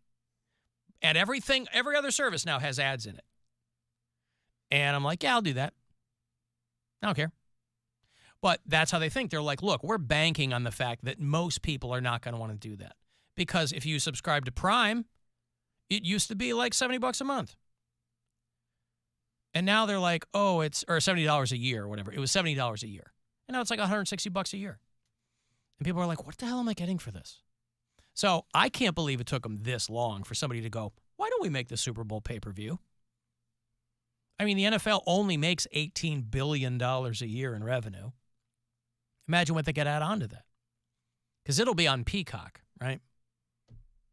I mean, I think they're the ones that have ownership of whatever. I don't know who's airing the Super Bowl this year, but I think they're talking about it would be Peacock. And 23 million people watched last year's Super Bowl. That ain't 115. So, they're going to try to figure that out. But the NFL accounts for 93 of the top 100 broadcasts in any given year. So they got a lot of people who are like, yeah. That's really They're talking about 99. This 90, year it's on CBS. CBS. So Paramount Plus and, whatever your local CBS affiliate is. The figure they're floating is $99.99 to watch the game. So $100 to watch the Super Bowl. Well, I don't have no money, so I will go to somebody else's house. Like, I don't pay for my Amazon. I don't pay for my Netflix. Like, I ain't got no money, so I'm just going to go to somebody else's house. Right. So charge what you want. Yeah, I mean, $100 to watch the Super Bowl. You'd make $6 billion just on the Super Bowl. That's like more than the NHL makes all season. Now, would they be surprised if no one does that? Like, what if out of protest? Yes, I think they would be really surprised if no one paid to see the biggest game of the entire year. Well, I'm saying, like, even what if most people don't do it and they're like, well, no, screw that. Like, most people will go to someone else's house that has the money, and then you get 1/3 of what you were anticipating. Well, that's what they're banking on. They're like, hey, if even half of the people do this, if we even got 50%, and that's how they're selling it too. That's how you convince people who are in charge. You go, listen, guys, not everybody's going to do this, but if we get half of the people to do it, we're going to make a ton of money. I think people would be incredibly upset about it. People are always, but that's what it comes down to. People are always mad when prices of things go up, and then they go, well, but the people in charge are like, fine, don't watch it then. But it's not going up. It was an admission charge. Like, it was they're adding a charge to like, something that never had a charge. We're not talking before. about like a Chipotle burrito going up $1 or $2. No, I understand, but it's something that has been free for 50+ years. But it still comes down to, if you talk about the price of food or something going up, that's something that, let's use Chipotle as an example. That's something that people consume frequently. So then the individual person has to go, okay, the price of this is going up, so that means I'm going to consume it less frequently. But it's still at intermittent. The Super Bowl. But it was never free. Understood. But if the Super Bowl, where they go, it's once a year, will you spend $100 a year on this game? And I'm saying, I bet a lot of people as go, a big football fan, I would say, no, not unless the team that I cheer, like, I'm not going to do it. And I think there's 4 people on this show, and you're the only one that said they would.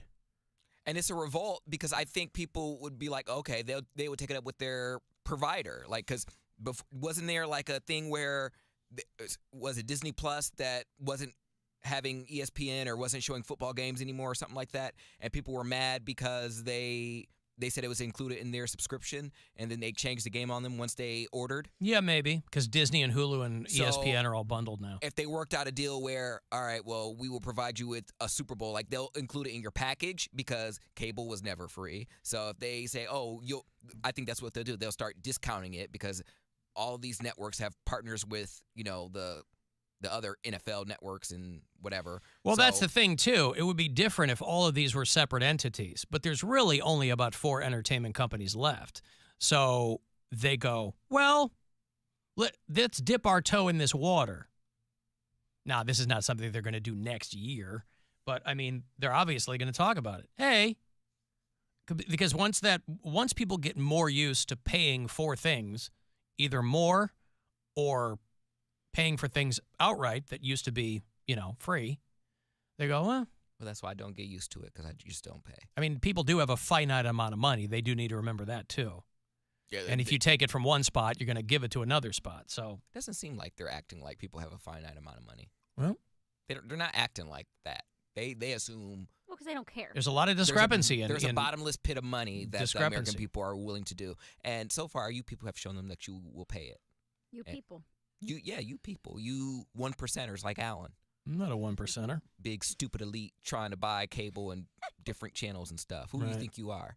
This is the guy who wants me to break a piece off for him. Mm-hmm. He's sweetened. He's really buttered me up. Yeah. No, I ain't no 1%er. I'm just saying that there are a lot of people who would have to do that calculus, and they would go, all right, $100, Super Bowl. I mean, I think they'd have to throw something in to sweeten the deal. You can pay.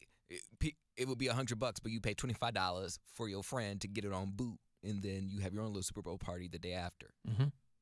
So I don't. Sounds like a plan. Yeah. I'm going to break here. You want to get a text, 35192 to get to me there. AlanCoxShow.com for everything else. The Alan Cox Show on 100.7 WMMS. And everywhere you go on our free iHeartRadio app.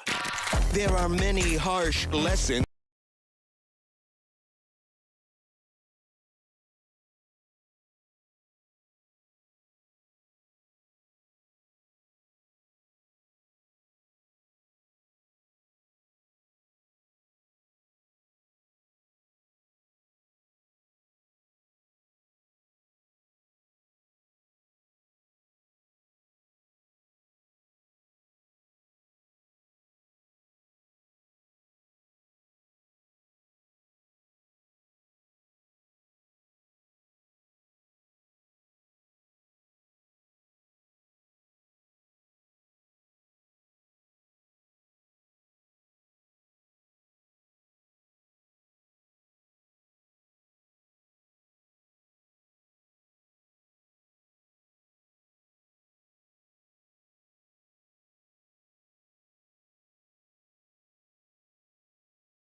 with Progressive and put the savings toward a new car. It's time. Progressive Casualty Insurance Company. Coverage provided and serviced by affiliates and third-party insurers. Not available in all states. This is The Buzzard. From the Bath Authority Studios. 100.7 WMMS, Cleveland.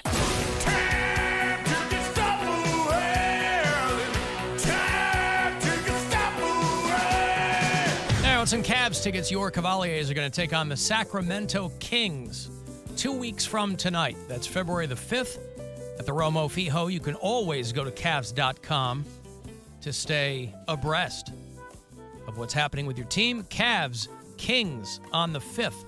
A couple of tickets here for you if you're caller 10. Good luck. 216-578-1007 or 800-348-1007. This election year, 2024, a big year. He's committed to the real issues, like dehydrated grape supply and banana peel protocols. This is what people care about? Alan Cox. On 100.7 WMMS. Chopping broccoli. Chopping broccoli. She's chopping broccoli. Chopping broccoli. She's chopping broccoli.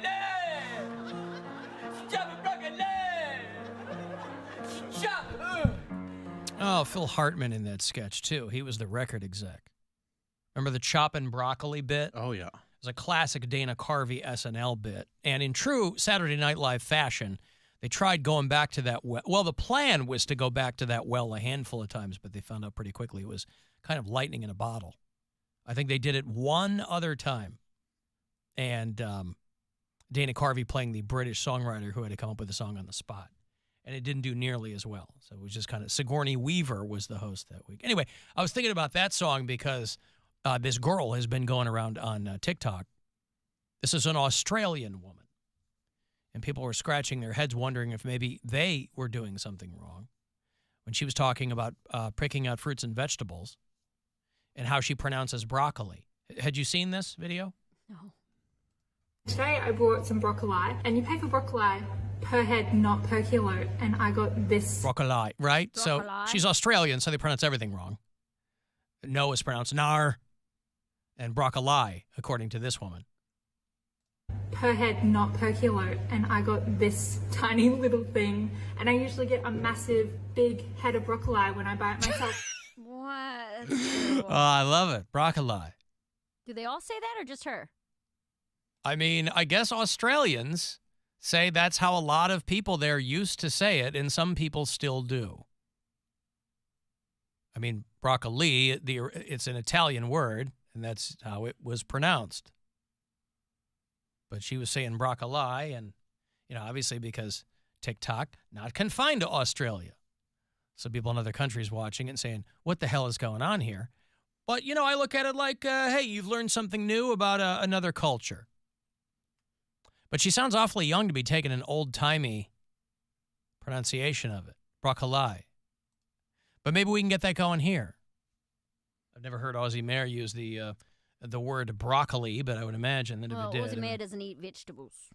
Well, that's what it is. I'm No on a vegetables. I'm on a keto diet, so it's just meat and cheese. Butter. And beer and butter.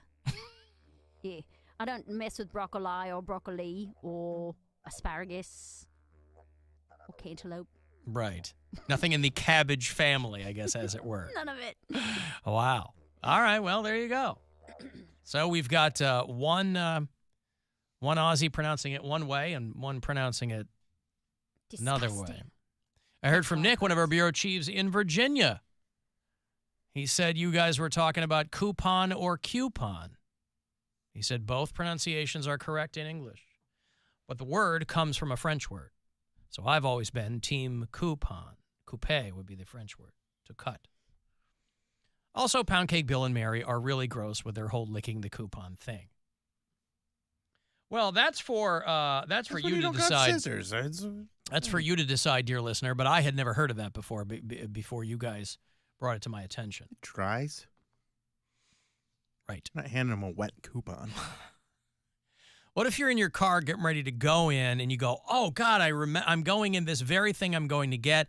I've forgotten I've got a coupon Most for of the time now, they just scan a barcode anyway. So That's they what I don't was going to care. say. This probably is a moot point now. This is like old-timey conversation, really. Well, but you still get the mailer. I still get a Meijer Right, mailer but because you get they the mailer, but they can still just take, you hand them whatever, and they'll scan it, and then they throw it away because it's a one-time use coupon or, yeah. Yeah. It's not, So you guys used to lick the coupons. I haven't done that in a long time because I That's, haven't like, needed way to. old, Yeah. This is what we were talking about. This is when we something were I did when I was a kids. kid, yeah. That's why I was surprised I hadn't heard of it. Because I was alive you when were you never were a kid. I was alive when you were a kid, Right, though. but you were an adult child. Well, and I also wasn't in charge of the coupons Mm-hmm. in my parents' house. My mom was in charge of those. She had the tiny accordion envelope for coupons when she would use them. I think my mom felt very hinky about coupons.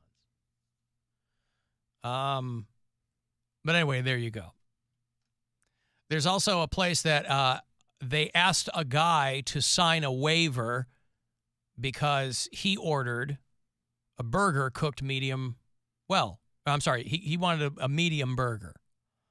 This was in Toronto. A restaurant asked a guy to sign a waiver because they didn't want to get into any kind of trouble whatsoever if he got sick from what he ordered. He didn't order it rare. He ordered a burger. Well, maybe I'm misreading this. He ordered a hamburger medium done. That's less than medium? Like the meat's not blue, but I don't know. Medium done. And this is the problem, I think, is that this is a restaurant in the Toronto airport. And because they don't want anyone getting sick, a lot of these places do this. They beat the piss out of whatever they're cooking. So when it gets to you, so this restaurant goes, well, we only do our burgers well done. So it comes out looking like a puck because these places don't want any kind of liability whatsoever, especially when people are going through the airport, right? You're not getting a Michelin star experience, and you're not going to get sick from a medium burger. No. But if the cook back there is very unsure of their work, I'd probably rather go somewhere else. And of course, I think the guy overreacted because he said the waiter, and I paid for it. I signed the release for him and I paid for it, but I couldn't bring myself to eat it. Like, okay, well, you just gave them money for food you didn't eat. But the Hilton restaurant at the Toronto airport, maybe you're somebody who flies there with some kind of frequency. And you go, man, I'm peckish. I could really go for a hamburger. Make it moo. Tell me if it had parents. And they go, anything that you want undercooked, which, by the way, anything less than well done is not undercooked. And that if he wanted this, he'd have to sign their release form. And so I ordered my medium burger, and the waiter didn't say anything about it. And brought it back, and it looked awesome. He brought me a release form. Said that he had to sign it, but then he lost his appetite and left without eating after taking one bite. I'm getting a lot of mixed signals from this guy, by the way. He goes, I took a bite and it was great, but then I couldn't eat anymore because the waiver just really threw me off. Okay. Did it? You're allergic to waivers? Could I have my waiter well done, please, or my waiver well done? There's a lot going on here. But again, a lot of these places, they don't want, especially a restaurant with, it's an airport. You get a lot of people from a lot of different places. You're in, you're out. You know, most restaurant airports, that's how they're cooking the stuff. You're not going in there. You're trying to get your flight. Right. Nobody's going in there going, this is could gonna be I the get best move. You're going in there, you're like, okay, I'm going to overpay for some food. It's going to be mediocre. That's what happens when you eat at the airport. Yeah. That's what we've all signed up for. $27 chicken fingers. What we all deal with. It sucks. It's just part of it. Stop acting like this meal is the most important meal you've ever had. So this guy, he said, I tried to be nice, so I paid and I left, but I couldn't eat it. How could you sign a form like this and still eat it? This is a guy who doesn't sound like he has a lot of This guy has so much hardship in his time life. going on, Yeah. like so much time to just Well- be worried about a bad burger. They were saying that it's not something that you often see in Canada, a waiver at a restaurant. It's not something you see anywhere. Anywhere, yeah. But unless it's like one of those really hot, they're famous for hot wings or something, when they're like, hey, if your stomach explodes from eating this, you can't sue us. Well, I also guess that they don't do and I've never, I guess, paid attention when we've been up there, but I guess they don't put things on Canadian menus that are as specific. You know, here it'll say, hey, albeit in fine print, but most menus here go, hey, this has got X in it. Be careful. Hey, like the waivers on the menu, right? Undercooked meat. Yeah. Be careful. Exactly. Like, yeah, And they don't do little that in Canada. disclaimer they have on there. You got to get that fine print on the bottom of the menu. Although fewer and fewer places are printing on menus too, so you'll be on your phone. And said, by reading this menu, you can't sue us. By Well, opening this link. Yeah, I didn't realize how widely reviled the QR code menus are because Yeah, people there was hate I don't like them. there was a thing about thank God QR code menus seem to be going away. Well, during COVID, it seemed to really blow up because people were like they didn't want to be handling menus that other people had. I never saw them as a particularly. I don't have a problem with QR menus. Everybody's on their goddamn phone all the time anyway. That's the one time they don't want to be on their phones. Dude, just in the 3 weeks that I've been here in New York, there are so many places where you have zero cell phone reception inside these restaurants because it's all just concrete buildings or it's all basements or whatever. And they're like, you have to scan the QR code. I'm like, I I see. physically cannot bring up your menu. But they don't have Wi-Fi. They don't give you the Wi-Fi password or anything like No, that. this just happened to me on Thursday. I was at a show that was in the basement of like a vegan place, a vegan Szechuan restaurant, and they had QR codes on the table, and nobody could get it to load because we were in the basement, and they were like, sorry, we don't have like Wi-Fi that everyone can use. And so it's like, so how are we supposed to order then? 'Cause they Well, didn't yeah. What was have- their answer to that? That seemed to be pretty important to you moving to your business model as a girl- restaurant. I just told the girl, I was like, honestly, I'm just looking for a snack, and she just recommended a couple things to me. So I don't know if she was doing that for everybody, but it was super annoying. Yeah, that's weird. I'm very much in the camp of paper menus, 100%. I mean, I prefer a paper menu, I but like these them to be people that are like, glass. a glass menu. I like when the menu is just an iPad and everyone gets their own iPad. I like when it's a tablet, a chiseled It's stone carved tablet. into the, yep. And everybody gets their own, and they weigh between Menus are so 30 and, heavy. 30 and 40 pounds. Yeah. And then you all hand them back to the waitress, and they can barely hold them up. Yeah, the QR menu, like it's not, I don't know. Some people get really, I'm really with Mary on the fact inflamed that over if it. they don't have Wi-Fi and you have no reception, then that makes no sense to have a QR menu. That's Right. super Right. annoying. It's very annoying. I don't mind it if it's easy to use. That's fine. But if you have a QR menu and I can't pull it up on my phone, then it kind of defeats the purpose. See, if I know I'm going somewhere though, I always prep beforehand. I mean, yeah. I go online and see what I want to order. But if you end up just walking in somewhere, I get that. Like, you're not going to know. You go, hey, what do you have here at this vegan Szechuan restaurant? Yeah, exactly. God, give me some kind of dumpling. I don't know. We've got a lot of broccoli, a lot of steamed broccoli in here. Sick of the broccoli. I want the broccoli truth. Yeah, you can't handle the broccoli truth. No, I will always, if there's a place I've never gone before, I'll always get online and look at the menu. Because that way I'm not wasting the server's time either. They go, do you know what you'd like? I go, yes, I do. I'm just a fat piece of crap, and I can't wait to order, and I don't want to waste my time. Be like, all right, here's my drinks, here's my order. Let's chop. Let's get it going. You're not even seated yet. You're I'm waiting. not here for the company. I'm here for the food. Yep. You're waiting at the hostess stand. You're like, I already know what I want. Can I just... That way it'll be ready when I get seated? Is that cool? Works for me. Mm-hmm. Well, there's some food news there for you. Marriott, by the way, her timing terrible as they're putting a brand new Chipotle in Berea, Ohio. No, they tore down the subway and they like part of the Mark's parking lot. It's been a big ordeal in Berea. It's a big deal to get a Chipotle there. This is a big deal. The closest one is like all the way down Bagley and Middleburg Heights. And it's Yeah. a pain in the ass because you have to turn out. If you want to go back toward Berea, you have to either turn right and go around the block or turn left on the main street right off the highway. So this is a big deal there. This is a big deal. They're going to have a drive-through. Are they really? It's called a Chipotle lane. Nice. That's their drive-through pickup lane. Yeah. If you got can get, depending on your lifestyle, Chipotle has a lot of different lifestyle goals right now to keep you on track with your health goals. You mean like, if, for instance, if you were watching your macros? Yeah, you could do a macro bowl. You could do a keto bowl. They have so many different kinds of plant-powered bowl. Huh. Mhm. All right. Yeah. Probably a lot of broccoli in there. A lot of broccoli. Wow. Yeah, well, take that, Mary. You up and move, and they're putting a Chipotle in Berea. Where am I going to find a Chipotle in New York City? Not that they have any in Astoria. There's probably one or two in Astoria. I'd say Probably so. don't even have to cross the river. One right next to the train, actually. Oh. You could pick up a keto bowl and get right on the train. You could funk up the train Macro car. bowl. Idiot. You could funk up the train car with your macro bowl. Doesn't listen to the commercials. What if I'm not that hungry? Do they have micro bowls?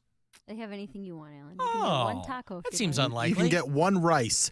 One grain? One rice. Yeah. Guys, I'm going to need a pair of chopsticks, and that's going to become evident why I need that in a second.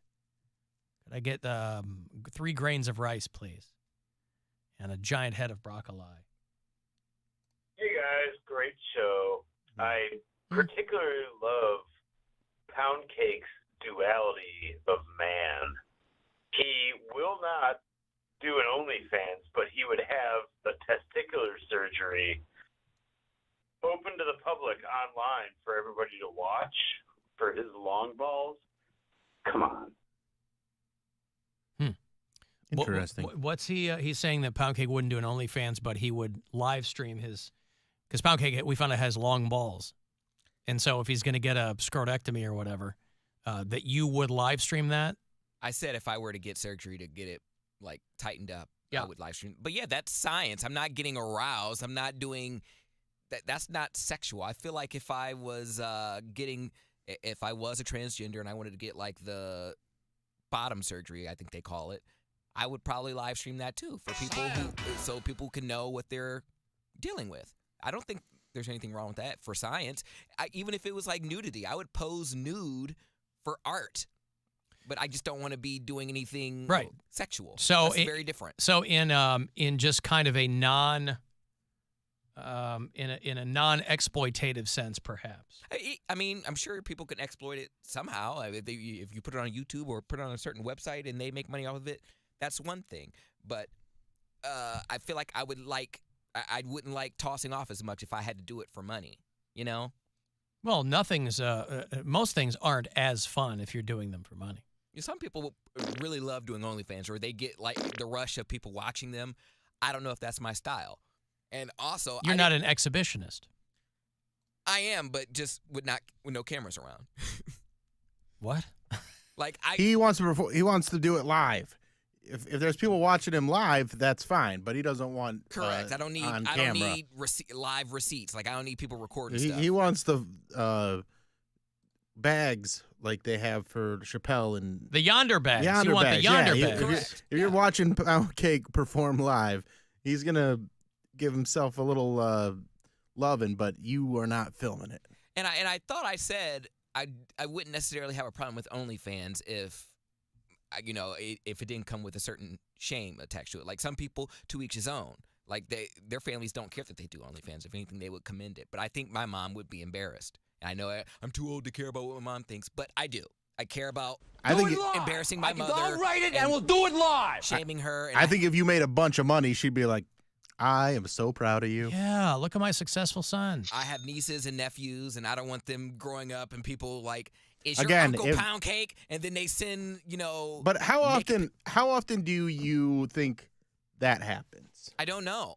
I don't think it happens very much at all. I don't think people care. I don't think people talk about that stuff very much. And also, if you are making the money that you think you would make, I think it would forgive all that stuff.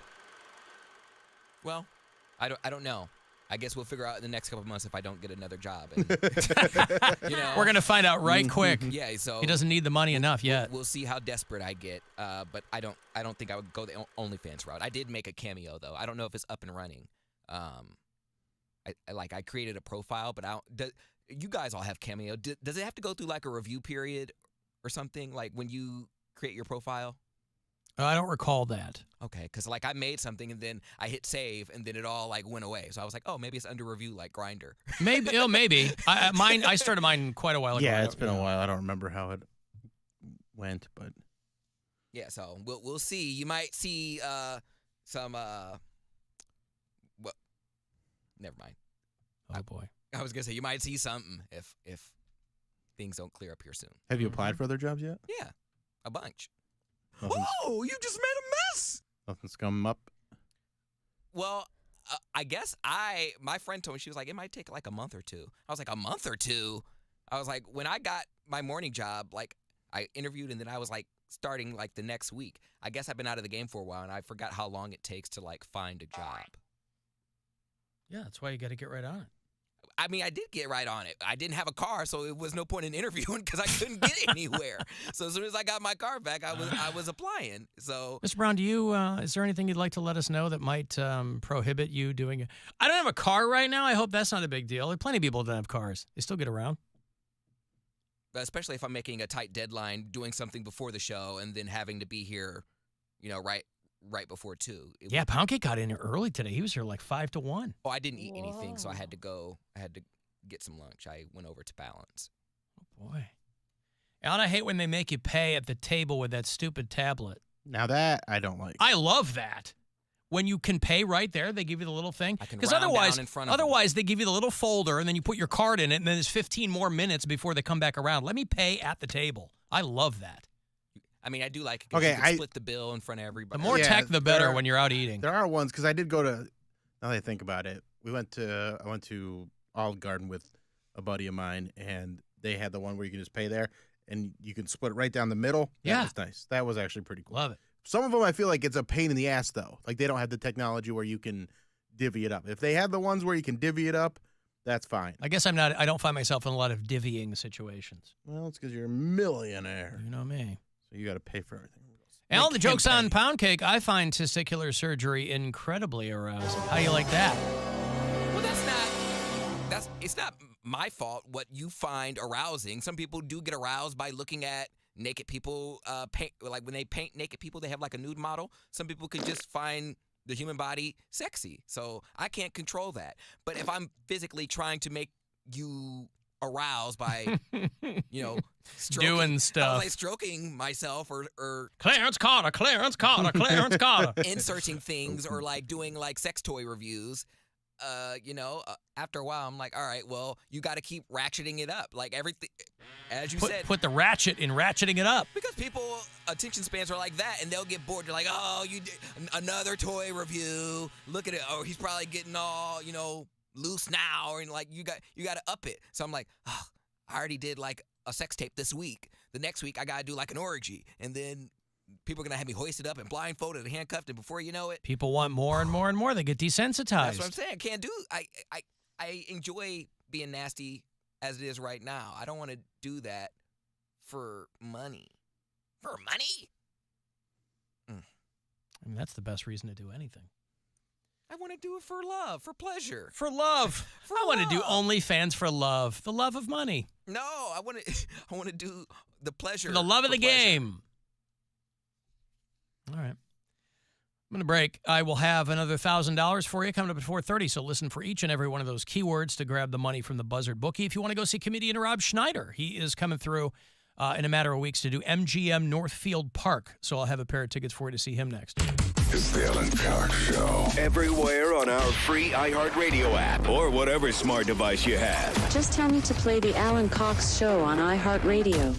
From the Mr. Hero I crave the hero. Weather Center. WMMS weather. Tonight, freezing rain starting around 2 in the morning, overnight low 30. Tomorrow, a combination of freezing rain, and snow in the morning, becoming just rain in the afternoon. High tomorrow, upper 30s. Wednesday, rain and a high in the mid-40s. This report is sponsored by Deacons Chrysler Dodge Jeep Ram. Start 2024 with a new Ram truck from Deacons Chrysler Dodge Jeep Ram. It's the start of something new sales event, and Deacons has over 30 new Ram trucks in stock. Visit our showroom or shop online at deaconschrysler.com. You've got to make it to Mayfield. Get Spectrum, internet, mobile, and TV. Restrictions apply. Visit spectrum.com for details. This is your Monday Sports Minute, brought to you by BetMGM, the king of sportsbooks. The final four teams are set in the NFL as we lead up to Championship Sunday. First in Baltimore, a showdown between the Ravens and the Kansas City Chiefs. Lamar Jackson and the Ravens, an early 3.5-point home favorite. Over-under total points, 44.5. In the NFC Championship game, it'll be the San Francisco 49ers playing host to the Detroit Lions.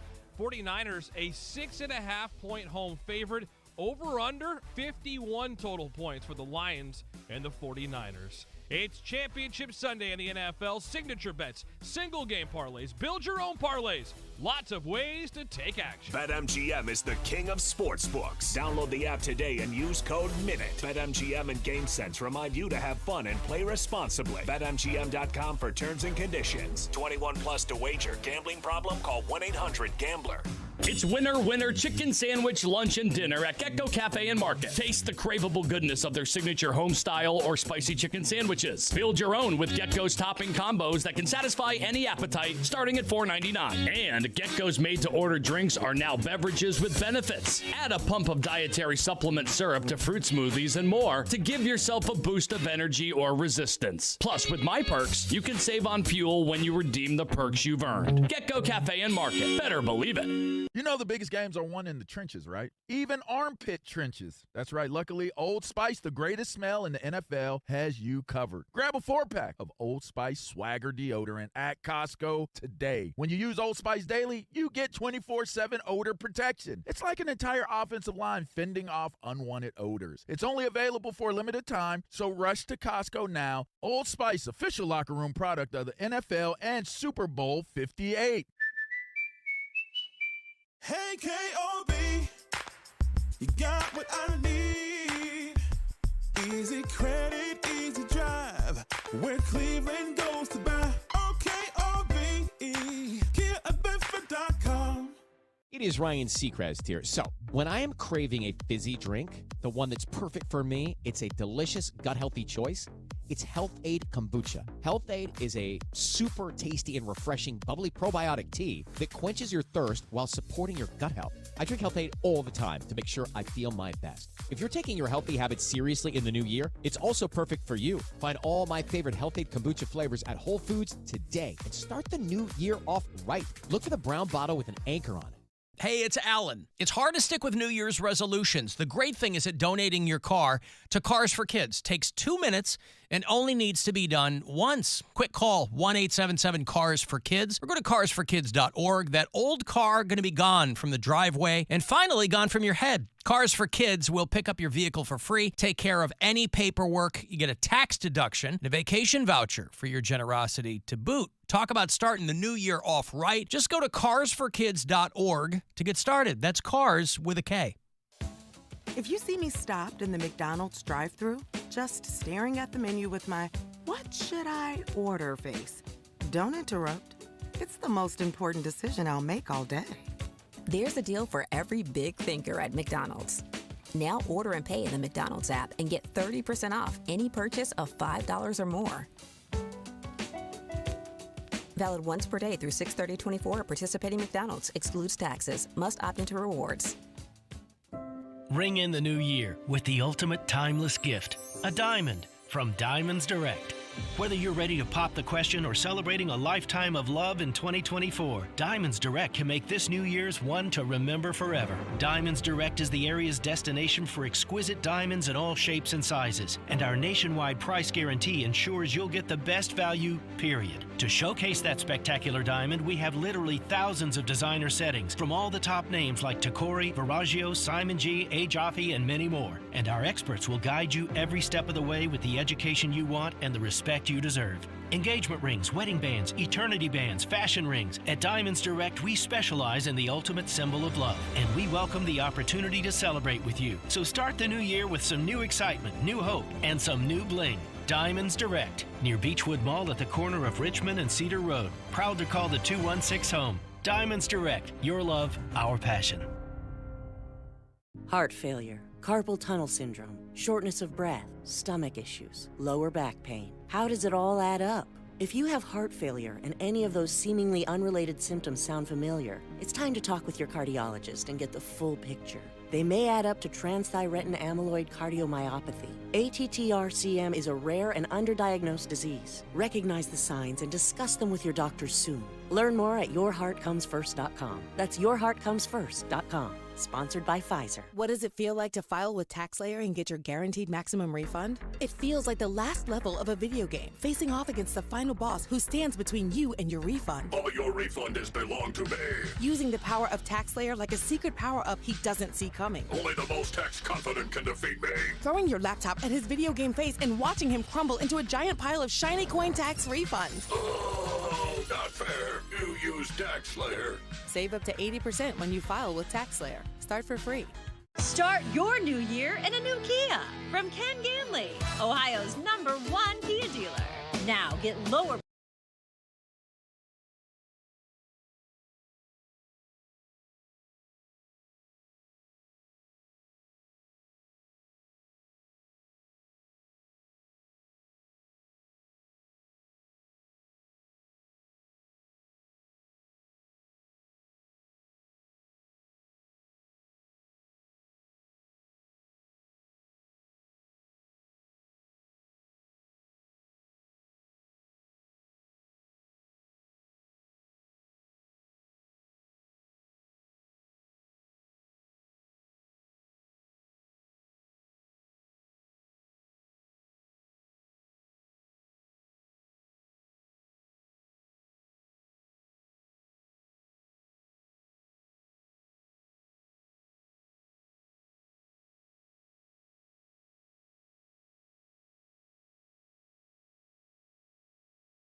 Green Day, the Red Hot Chili Peppers, and more.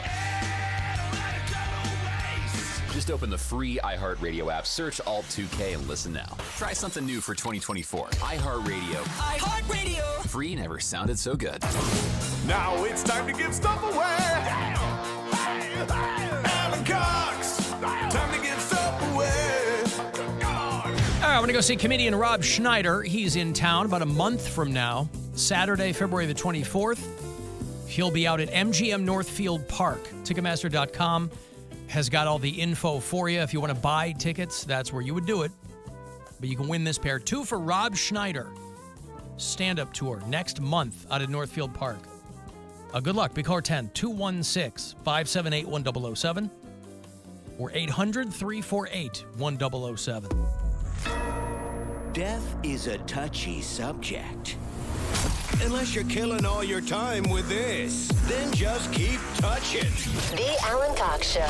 On 100.7 WMMS.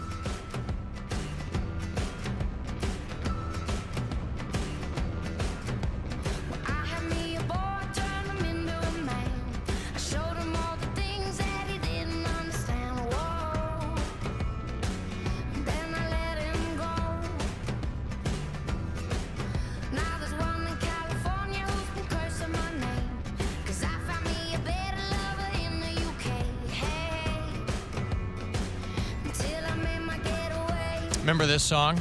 Mm-hmm. Big hit about 8-9 years ago.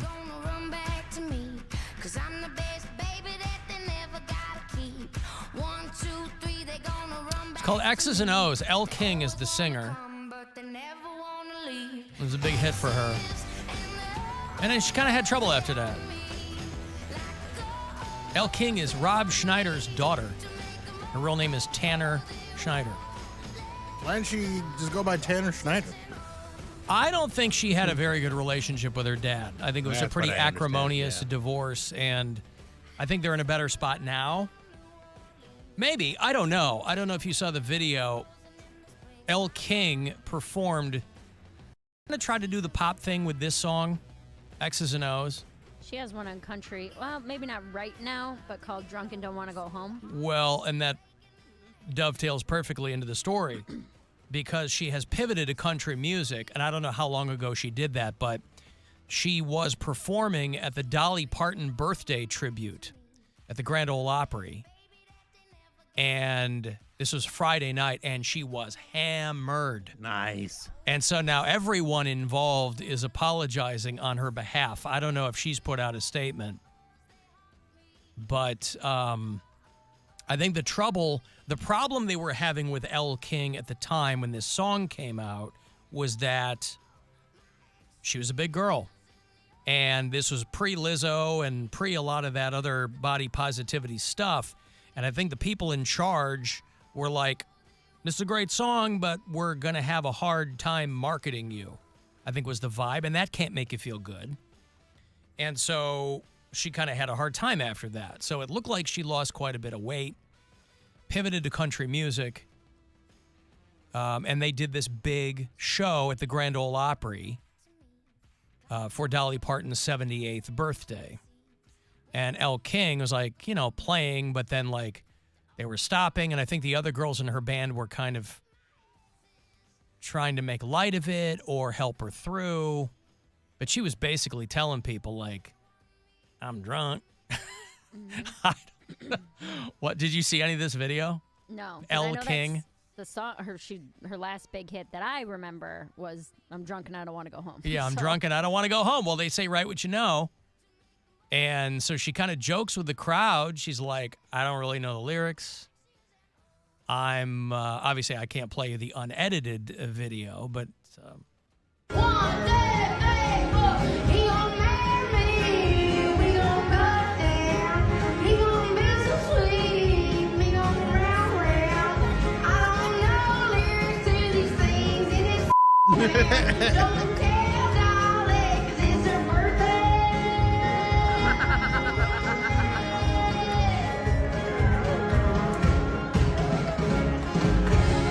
Girls like, holy we bought tickets for this. That's hilarious. I don't know the lyrics. Don't tell, dog. Oh, that's funny. Pretty intense. Girls like, holy we bought tickets for this.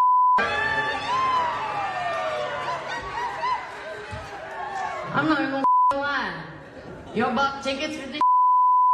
You ain't getting your money back. Yeah, you bought tickets, you ain't getting your money back, I'll tell you. So Elle King's having some trouble. I mean, she's not a young girl. She's like mid-30s, and I think she got a kid. And you think she's hot? Elle King? Mm-hmm. Not my type. Okay. But that song was great. I think she got a good voice. I think she's just been having a tough time because they were hoping that X's and O's, you have a big song like that, you want to have a follow-up. But there have been a lot of solo singers along the way over the past 20 years that they were going to be like the next big thing. And they have a big hit. And then they either can't follow it up or there's too much time in between. I remember in the mid-aughts, there was this Welsh singer named Duffy. Ooh, yeah, Blonde girl. Remember Duffy? Give me begging you for mercy. She had... Oh, God. Why? I was just making sure that was her. You got me begging you for mercy. Why don't you release me? You got me begging. And Poundcake doing more amazing versions of songs that are... Make me sweat, make me harder.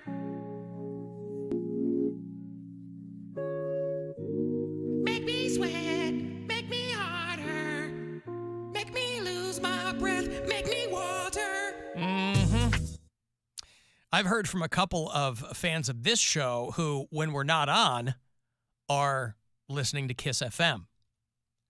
And both of these individuals told me on separate occasions, Kiss FM plays that song every 10 minutes. You know, Top 40 radio, I worked Top 40 very early in my career, first gig I ever had. And they just beat the piss out of songs, right? It's probably an A song. And that's a big song right now. Heavy, heavy rotation. And both of these people were like, they've ruined the song because I hear Poundcake's version in my head. That's the only way I hear that song now is Poundcake singing it. And I said, well, you're welcome. I don't know what to tell you. I said, I've sent Kiss FM the Poundcake version. Thus far, it's been, if you'll pardon the pun, radio silence. Damn it, Jeremiah. On there. Well, he's not running the station. He could put a request in. Request. Yeah, you request water, Poundcake version, PC version. PC remix. Make me sweat, make me harder. Guys still got the mix at 6. Come on. Make me sweat, make me harder. I mean, there's a lot of people who don't know the original song. Right. So this is the only version they know. Who is? It's not Sia. Who sings? What's the artist? Tyla. There you go. Of course, she used to be the host of America's Next Top Model, you'll recall. But Elle King is having some trouble. Because they did a big live Nashville bash on New Year's Eve, and she said she was hammered there, too. So everywhere she goes, she likes to party. It's okay. I live what I sing, y'all. By the way, this used to be country music. I know country music is all, if you're a guy, it's great if you're out there and hammered, right? Mm-hmm. There's a little bit of sexism here. I know, in country music, what? Who would have thought? No But back in the day, like outlaw country, these guys were hammered all the time. Like Tanya Tucker back in the day. She was hammered all the time. You'd punch your wife or you'd hit your husband. Somebody would, crack out a 12 gauge and threaten you with it. They were just drunk all the time. And they were up there, listen, the business is very different now, and you're not going to have much longevity if you're drunk all the time at your shows. But that was part and parcel of country music a long time ago. Maybe Elle King is just trying to bring it back. She's keeping it real. It's your fault if you like country music that you've gotten too soft. The royal you, not Mary, of course. Just progressive. I have had a drink. So bartender, take my key. What do you want from me? I mean, she's still got a good voice. She's got like that, I don't know how to describe that quality, but you know it when you hear it. So yeah, she was, your money back. You come to see us play. Yeah. You ain't getting your money back. I'll tell you one thing. I'll tell you one thing is true. Good, because you ain't getting it. That's it. I'll tell you one thing more. Hi, my name is Elle King. I'm hammered. We're celebrating Dolly's birthday the good old-fashioned way. Yeah, go ahead and tell them I'm celebrating Dolly's birthday. Oh my God, what is she saying? Like the other girl in the band's trying to even it out. She's like, we're up here for Dolly and celebrating her birthday. Elle King's like, I tell you what. You just know you one more thing. I love when people say Was she at the show I was at last night? Yeah, right. My name's Elle King. Guess what? I don't care if you pay for the show. That's right, goddammit. We celebrating Dolly's birthday with the bottle. I'll celebrate a birthday in one way or two. Elle, let's give him one of yours. How about that? I don't know. Go ahead. I'm celebrating Dolly's birthday with the bottle. Now, I don't know if Dolly Parton is a teetotaler. She gives that vibe, but I don't know. But anyway, I don't know that Elle King has said anything today. She might still be sleeping it off. But the Grand Ole Opry, of course. Bastion, of course, historically throughout country music, just pristine behavior from every artist through the decades. So I got money here. It's $1,000. It's from the Buzzard Bookie. It's your second to last chance to win today. So good luck. This is your chance to bet with the Buzzard Bookie and win $1,000 now. Enter this nationwide keyword at WMMS.com. Bonus. That's bonus. Enter it now at WMMS.com. If you listen to us on iHeartRadio, tell me where you do it if you listen from out of state. I'd like to know where people are. Mike's in Rochester. James is in Tampa. Tyler listens in Bloomingdale, New Jersey. Adam's in Atlanta. Who's brand new? Jeff the Trucker. He's out in Yuma, Arizona. And D-Rock's in Houston. He goes, Alan, since you've talked about them both recently, who's hotter, Gwen Stefani or Florence Pugh? He calls them small-breasted queens. I'm Flo P all day long. I mean, I've never seen Gwen Stefani buck naked. Florence Pugh is buck naked in Oppenheimer. And she's built like a regular girl, right? She's tiny up top, got some hips.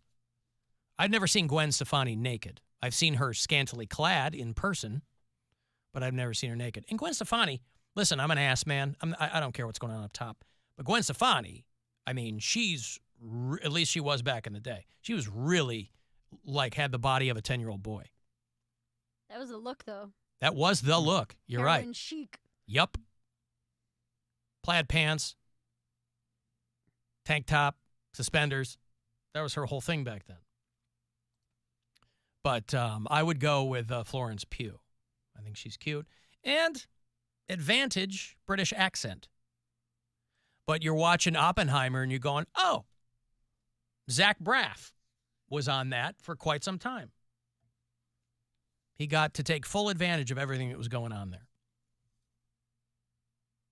But, so there you go, D-Rock. There's your answer from me. I would say Florence Pugh. I'm going to go Flo-Po.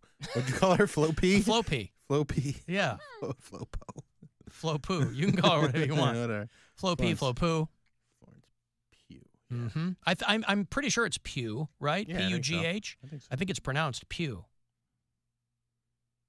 I had to Google her. I didn't even know who you guys were talking about. She's in. She was in the standalone Black Widow movie. She was in Midsummer. A lot of people didn't saw see her in. that. I didn't either. I never got around to it, but I know I heard she was in it was it. just too slow, and I'm like, I don't need a 3-hour movie that leads to nothing.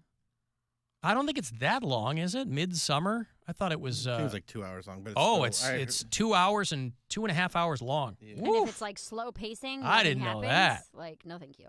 Florence Pugh. Yeah, I think she's real cute. But yeah, the last thing I saw her in was Oppenheimer. She's in the back half of Dune, which is coming out, like the second part of Dune, since they split that movie up into 2 parts.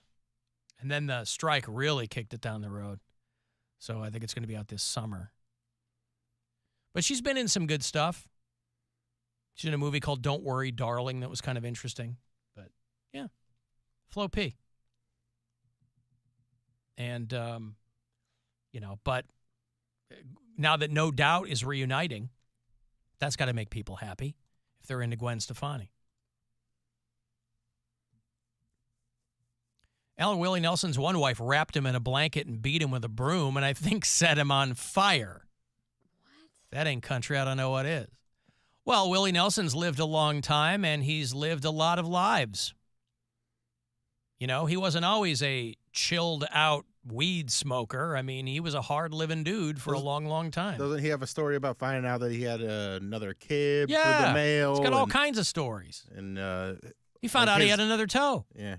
His wife at the time found out about it, and yeah, it was a little messy then. Mm-hmm.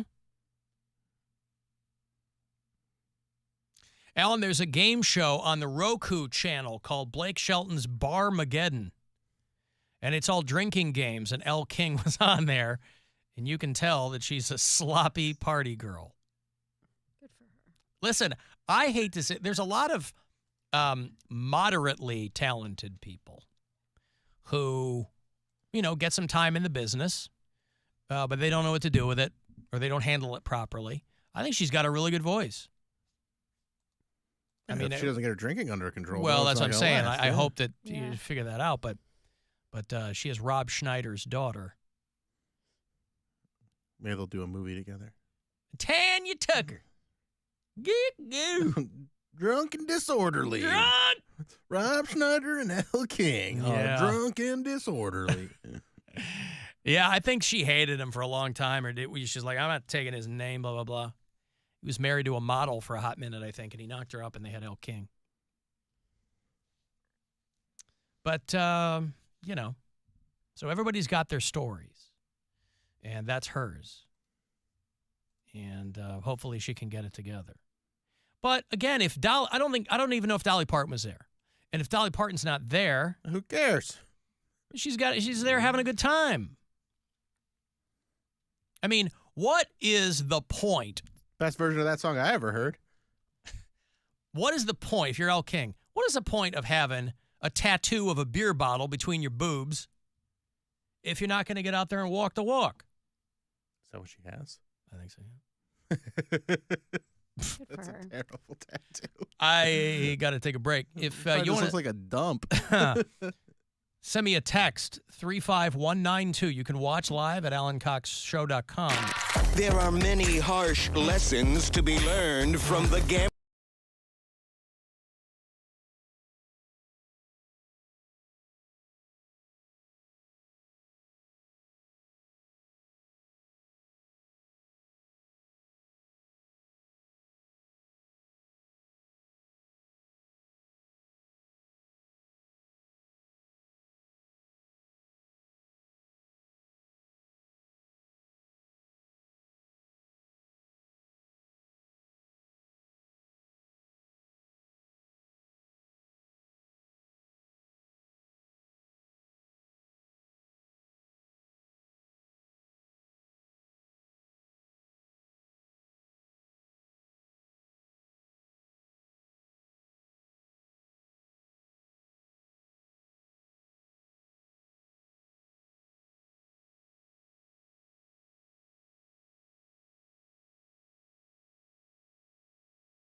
7 or 1-800-348-1007.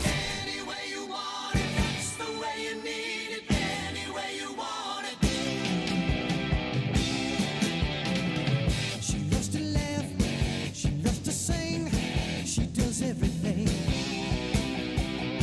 She loves to move, she loves to groove, she loves a lot of things. All night, oh, every night. So hold tight, ooh baby, hold tight. Oh, she said,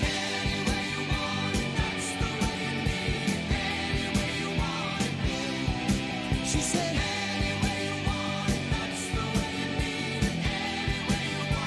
Give me a guess, Poundcake. Who is this? This is The song is 40 years old, 43 years old.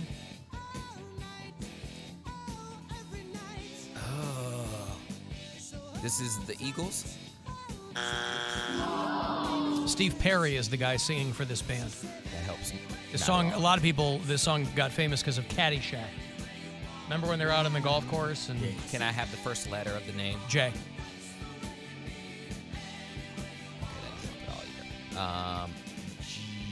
Jets something. G. J. Okay, so G. Jets something. No. San Francisco band. Journey. Hey, Journey! Journey. You I did think one it! band I knew that. Good that for started with you. a J. This is that classic lineup, boy. Greg Raleigh and Neil Schon and Steve Smith. If I didn't 1980. If I didn't guess Journey, I was going to say it was Meatloaf. I just like your guesses. I like to. What did he sing for? Africa? Wait, no. What? Meatloaf? He was a solo artist.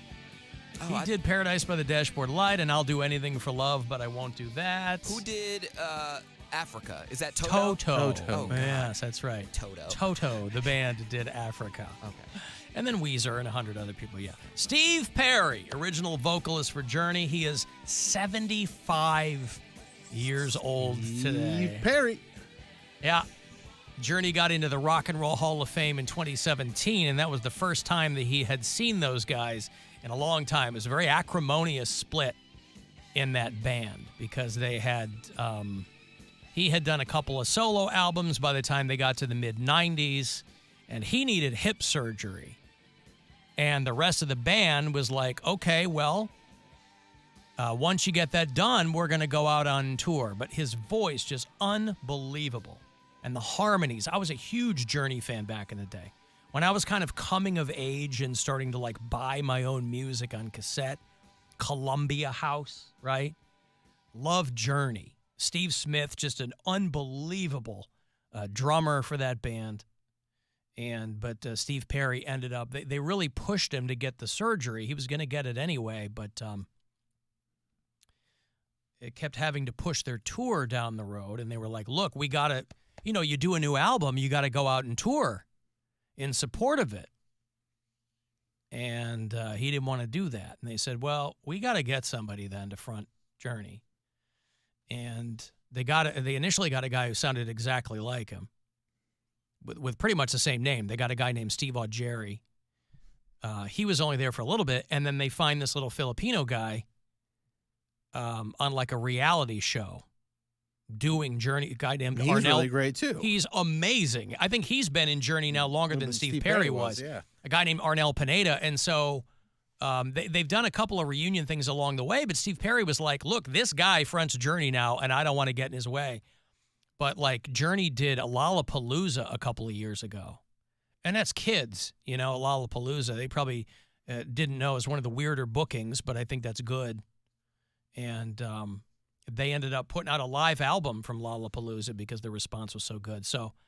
But Steve Perry, man, those early Journey records, and a lot of rock fans dissed a lot of those bands as, like, corporate rock. And, they really they didn't think it was the real deal. But Journey was a multi-platinum band, and I love Steve Songs Perry. are catchy as hell. You can't take that away from them. Really are. I mean, whether you like them or not, they are earworms. Yeah. And it only took Poundcake like 3 tries or 4 tries he got to it. guess it. These days, which is pretty good for Poundcake. That's a pretty popular band. he got it. He got it. Because how often does Poundcake say, I've never even heard of them? I've heard of Journey before. I know, but I'm saying, like, there's a lot of times where we'll play Guess This Song with you, and you'll, like, be like, oh, I never even knew who they were. That's right. But Journey, you know. Now, I'd feel better or I'd feel more gratified if I thought any of these were locking into Poundcake's brain, but I'm sure they're not. No. And that's okay. I mean, you're not on the hook for it. I just like to hear where your brain goes when I throw these at you. Let me play another band here for you, and you tell me who it is.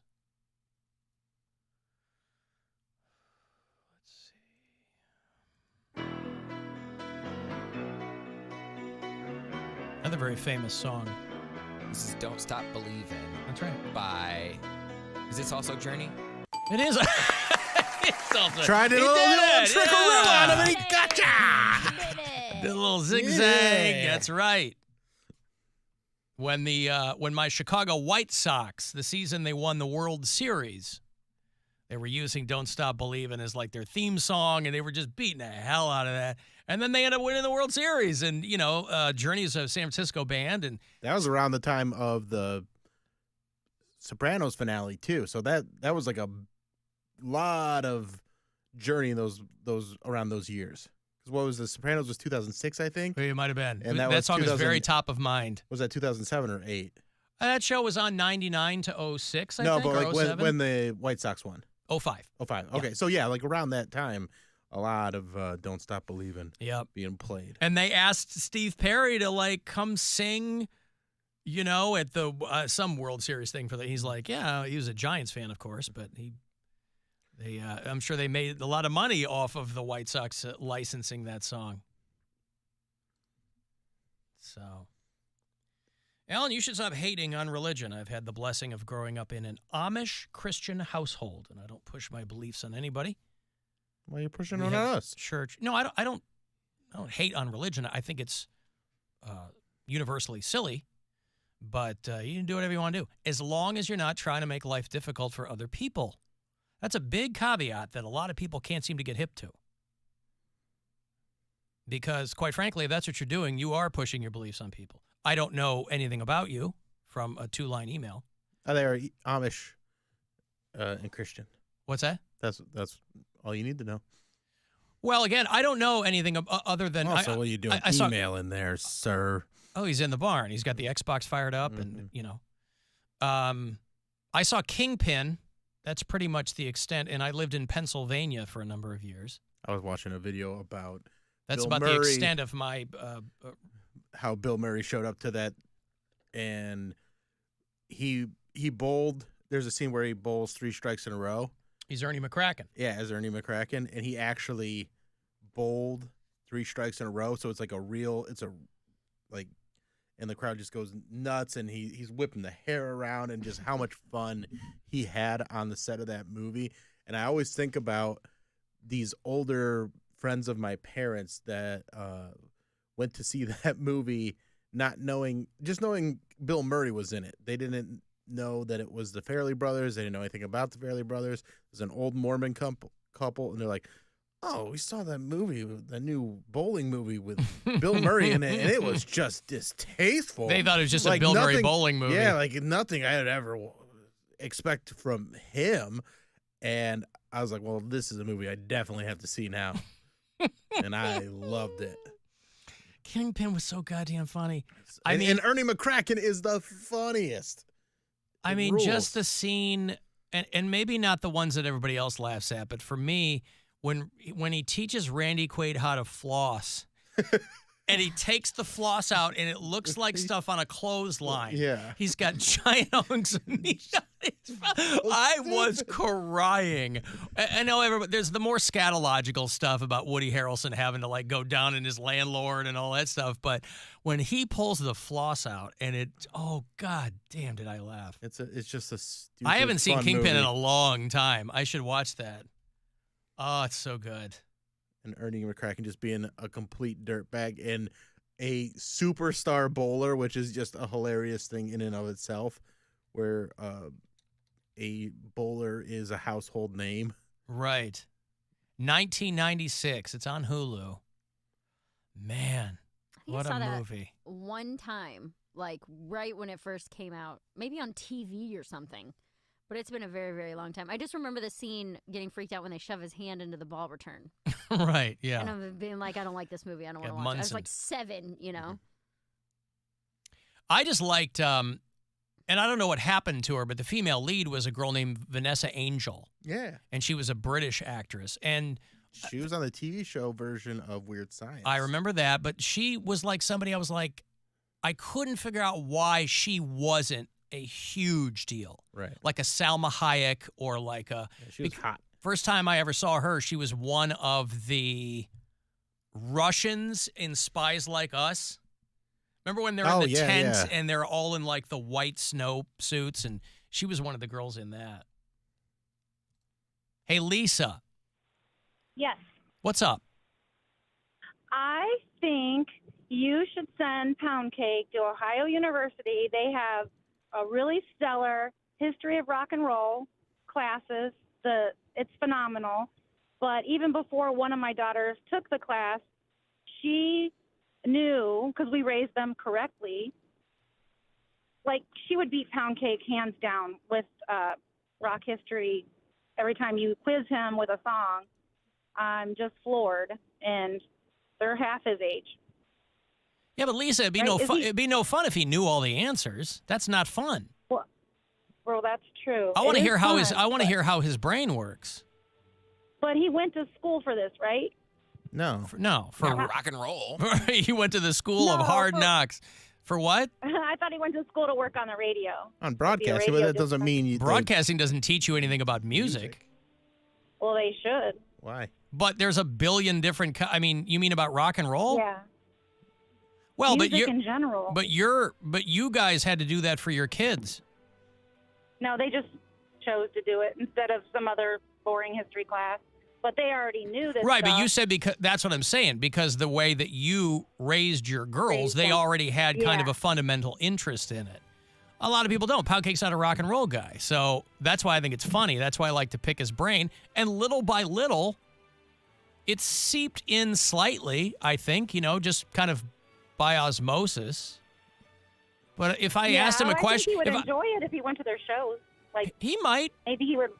Yeah, he would. But I mean, I'm the rock and roll. roll nerd. I don't need somebody else. If I ask him a question, he nailed all of them. That wouldn't be fun. Morning. And also, he knows a lot about other music. It's not like he doesn't know about any music. He knows the music that he enjoys really well. Well, that's good. I also don't know if it's a ringing endorsement. I don't know if it's a ringing endorsement for OU that they have a history of rock and roll class that you can take for credit. No, it's really good. Yeah, I'm sure it is, but I mean, Okay, listen. Thank you, Lisa. I'll take your. Take that under advisement. Okay. Just watch old All episodes. Right, thank you. Bye. Thank you. Bye. There's Lisa. I'm gonna. She wants me to put Poundcake through school. I'll just watch old episodes of Behind the Music on YouTube. Yeah. On that subject, by the way, I want to bring this to your attention because we talked about this last week, and it does involve classic rock and a very famous song.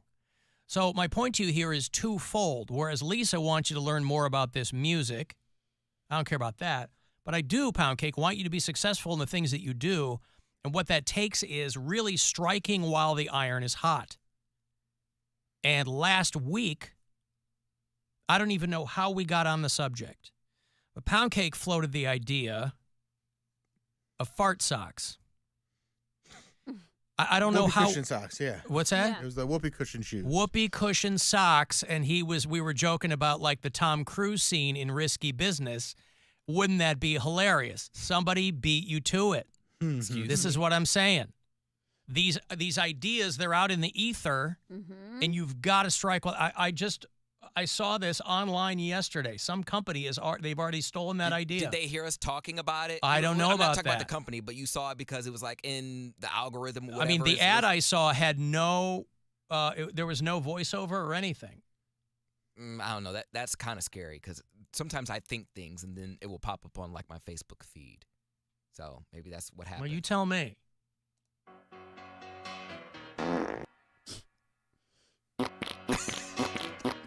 Just take those old records off the shelf. I sit and listen to them by myself. Today's music ain't got the same soul.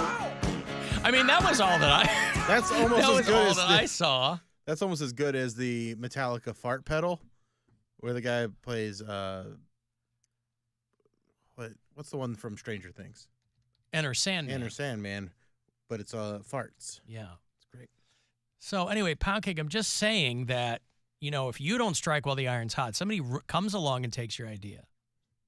Well, that's what. See, this is what happens. I sometimes I come up with really good ideas just to play along, and then people were actually monetizing it. Like I wasn't. Well, you snooze, you lose. Mm-hmm. Yeah. I need a video for this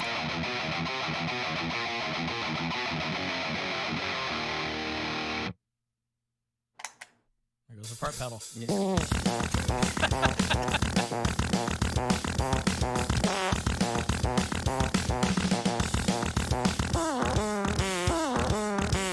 Since it's already been done, Master of Puppets I can is when already they play in- contribute to one of their advertisers. Sorry, Master of Puppets, not Enter Sandman. What, Poundcake? I said, since it's already been done, I might as well just give them another video to work on or another song to work on. How about Jump by Criss Cross?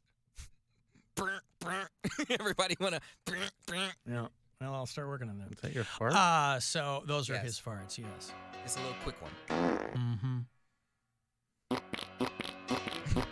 So wet. That's how you're sliding around. You need the moisture. Today's music ain't got the same soul. I like that old time rock and roll. Little derivative of the Batman soundtrack. What? Think how much more fun it would be. I'm sorry. What, Poundcake? Think how much more fun it would be doing a line dance with your whole family at like a graduation party. Yeah, whoopee cushion socks. I'll get on it.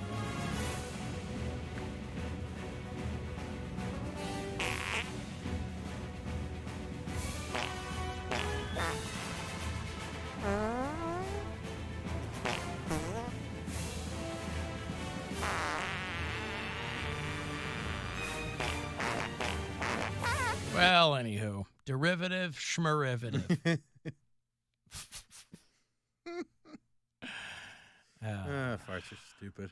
Mm-hmm. And so stupid. Thank God. I'm still working. Thank God I'm they gonna are. get my new fart in the stairwell. Pardon me? I keep forgetting to do the stairwell fart. I'm gonna update get your it. stairwell I'm gonna fart. get it. Yeah.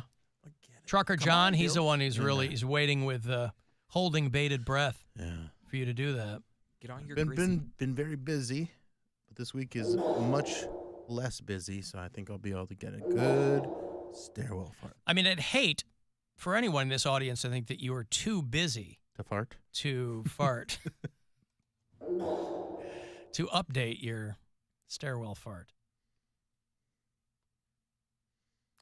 So anyway, let that, I hope, be a lesson to you, Poundcake, that, you got to, I don't know, you got to have your ducks in a row, as it were. Next time I have a fantastic idea, I will keep it to myself Just until. do it. Don't tell anybody. Just do it. Well, again, I didn't. I thought it was ridiculous, like fart socks, poop socks. I didn't think anyone would do that, but I guess spoke too soon. Guess somebody did. Joe and Akron. Alan, I'm trying to get on Poundcake's team for the Polar Blast since you announced all of it. But what is the Polar Blast? See, people who might be new to the show don't know what's going on.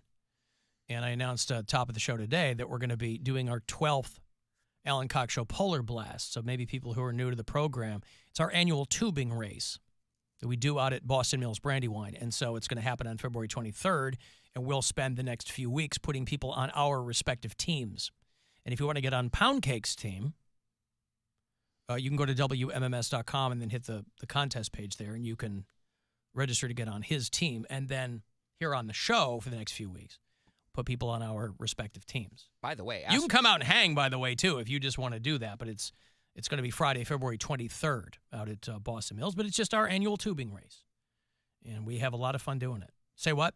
By the way, Astro Sliders is beating the crap out of tube shooters. I'm so surprised by that. I love tube shooters. I like Astro Sliders. Astro Sliders is 94 votes to 44 votes for tube shooters. So it's not even close. Okay. Well, we never met a pun we didn't like. I'm going to break here. I'll have your last chance today to get yourself $1,000. The Buzzard bookie has got that keyword for you coming up at 5:30. Wanted to see some G League ball. I have got Cleveland Charge tickets for you after the break, too. They're playing the Delaware Blue Coats. They belong to the Sixers. They're going to play on February 4th at the Wolstein Center, so we'll do those coming back. It's the Alan Cox Show. On our free iHeartRadio app and your favorite smart device. Just tell it to play the Alan Cox Show. On iHeartRadio. iHeart, are you ready? Our 2024 iHeartRadio Music Awards are coming to Fox. Live from Los Angeles, Monday, April 1st. The biggest stars from all genres of music are nominated, and it's up to you, the iHeartRadio listener, to decide who wins. And the iHeartRadio Music Award goes to... The iHeartRadio Music Award goes to... Who had the best lyrics? Who had your favorite tour style? The best music video? Best fan army? Get your votes in for these categories and more at iHeartRadio.com/awards. And get ready to celebrate with all of the artists who are nominated. Hey, it's Taylor Swift. It's your boy Jelly Roll. 21 Savage, the Foo Fighters. It's Olivia Rodrigo. Hi, this is Shakira. It's Morgan Wallen. What's up, y'all? I'm Beyonce. We're Fall Out Boy. And there are so many more. Make plans to join us April 1st, live on Fox and iHeartRadio stations across America. For our 2024 iHeartRadio Music Awards. From the Universal Windows Direct Weather Center, WMMS Weather. Tonight, freezing rain starting around 2 in the morning, overnight low 30. Tomorrow, a combination of freezing rain, and snow in the morning, becoming just rain in the afternoon. High tomorrow, upper 30s. Wednesday, rain and a high in the mid-40s. This report is sponsored by iTeak. Get a whole new look at iTeak. We've got your eyes and your style covered with world-class vision.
Disabled vehicle 71 South at West 130th Street. Jackie Robertson, the Traffic Center. This report is sponsored by Deacons Chrysler Dodge Jeep Ram. Start 2024 with a new Ram truck from Deacons Chrysler Dodge Jeep Ram. It's the start of something new sales event, and Deacons has over 30 new Ram trucks in stock. Visit our showroom or shop online at deaconschrysler.com. You've got to make it to Mayfield.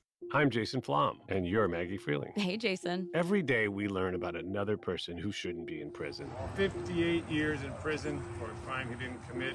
So glad you're home. If you want to be part of this work, listen to Wrongful Conviction, The podcast where we hand the mic to innocent people to hear their stories. How do you send someone innocent to prison when you know I didn't do this? Listen to new episodes of Wrongful Conviction with Maggie Freeling and Jason Flom on the iHeartRadio app or wherever you get your podcasts.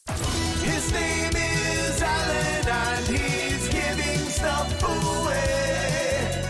I get some G League ball under your belt. The Cleveland Charge are going to take on the Delaware Bluecoats. That's the minor league team for the Sixers. Played the Wolstein Center. It is Sunday, February the 4th, a couple of weeks away. Marvel Superhero Night. That means the first 3,000 fans get a Charge-themed Marvel comic book. And the team going to play in Captain America specialty jerseys. ClevelandCharge.com for all the details and tickets and all that. Sunday, February 4th, a couple of passes for you. Charge Bluecoats at the Wolstein Center for caller 10. Good luck. 216-578-1007 or 800-348-1007. We've left our families to help you ignore yours. Family time's always best when it's forced. The Alan Cox Show on 100.7 WMMS. I'm bored. I'm the chairman of the board. I'm a lengthy monologue. I'm living like a dog. I'm bored. I bore myself to sleep at night. I bore myself in broad daylight because I'm bored. Is Iggy Pop 80 yet? Just another slimy boy. He's getting up there. Living out there in Bermuda or wherever he lives. He's got it, boy. I used to think, though, that as I go older, I thought that when I got to my 70s or whatever, I was like, I want to have that Iggy Pop body where it's just skin stretched over a skeleton. But it does not look... it does not. As recently as 5 or 6 years ago, it still looked okay, but something happened where it's just... It's old. His skin. Well, I knew that. I know that. And the guy still performs with his shirt off, which, man, you got to give him props. But even like I said, I'm not talking about when the guy was 25. As recently, how old is he now? 76? Yes. He'll be 77 in April. So I'm not talking 50 years ago. I mean, as recent, like within the last decade, I would see Iggy Pop and I go, it's still there. It's not, it doesn't look good now. It looks like his skin is melting off his body. It was pretty tight for a while. But he's got like a hot young wife or something. I mean, what does he care? But I just love Iggy Pop. And I thought, boy, if I can still rock that when I'm in my 70s, then that'd be a good way to go. Right? Just running around with your shirt off when you're in your 70s. You had a 75-year-old neighbor that did that now. You'd think he was crazy. And obviously, his reputation precedes him. Not everybody can be Iggy Pop. But it could be a lot worse. But somewhere over the past couple of years, it has gone south for him. I guess you can't hold out forever. 76 is a good run. Yeah. I mean, all the stuff he's put into his body and the life he's led, Iggy Pop, Jimmy Osterberg from Muskegon, Michigan. I mean, man, they don't make them like that anymore. You have to wonder, because I'm constantly doing math. You know, I'm not old, but I'm not young. I'm going to be 53 this summer. So I'm constantly doing math because, you know, I have a young child. I have essentially adult children. And I'm always like, let's see, how much? You know, my sister just turned 35. She was a baby when I went off to college. So I'm always doing math now. And it feels slightly premature, but you never know. You know, I could walk out of this building today, Bill, and a piece of scaffolding could fall on my head. Nope. What? Nothing. What? Nothing. It was just a reflex. To make your effect? Yeah. Make your sound effect? You just the imagery of you walking out and you scaffold falling. Scaffold, that's his effect. That's what scaffold falling sounds like. Yep. Yep. And one hand sticking out. That's how everyone knows it's Alan underneath there. How would they know it's me from a hand sticking out? I don't know. I feel like people will recognize your hand. My hand. That's Alan Cox's hand. I don't recognize my hands. How are they going to do it? I don't know. It's wintertime, right? I'm constantly, Mary knows this, it's wintertime. I'm constantly moisturizing my hands. I am, yeah. Oh, my goodness. I do my best work with these hands. They've got to stay supple. And the wintertime, oh, it's just murder. I can't be walking around with dry palms.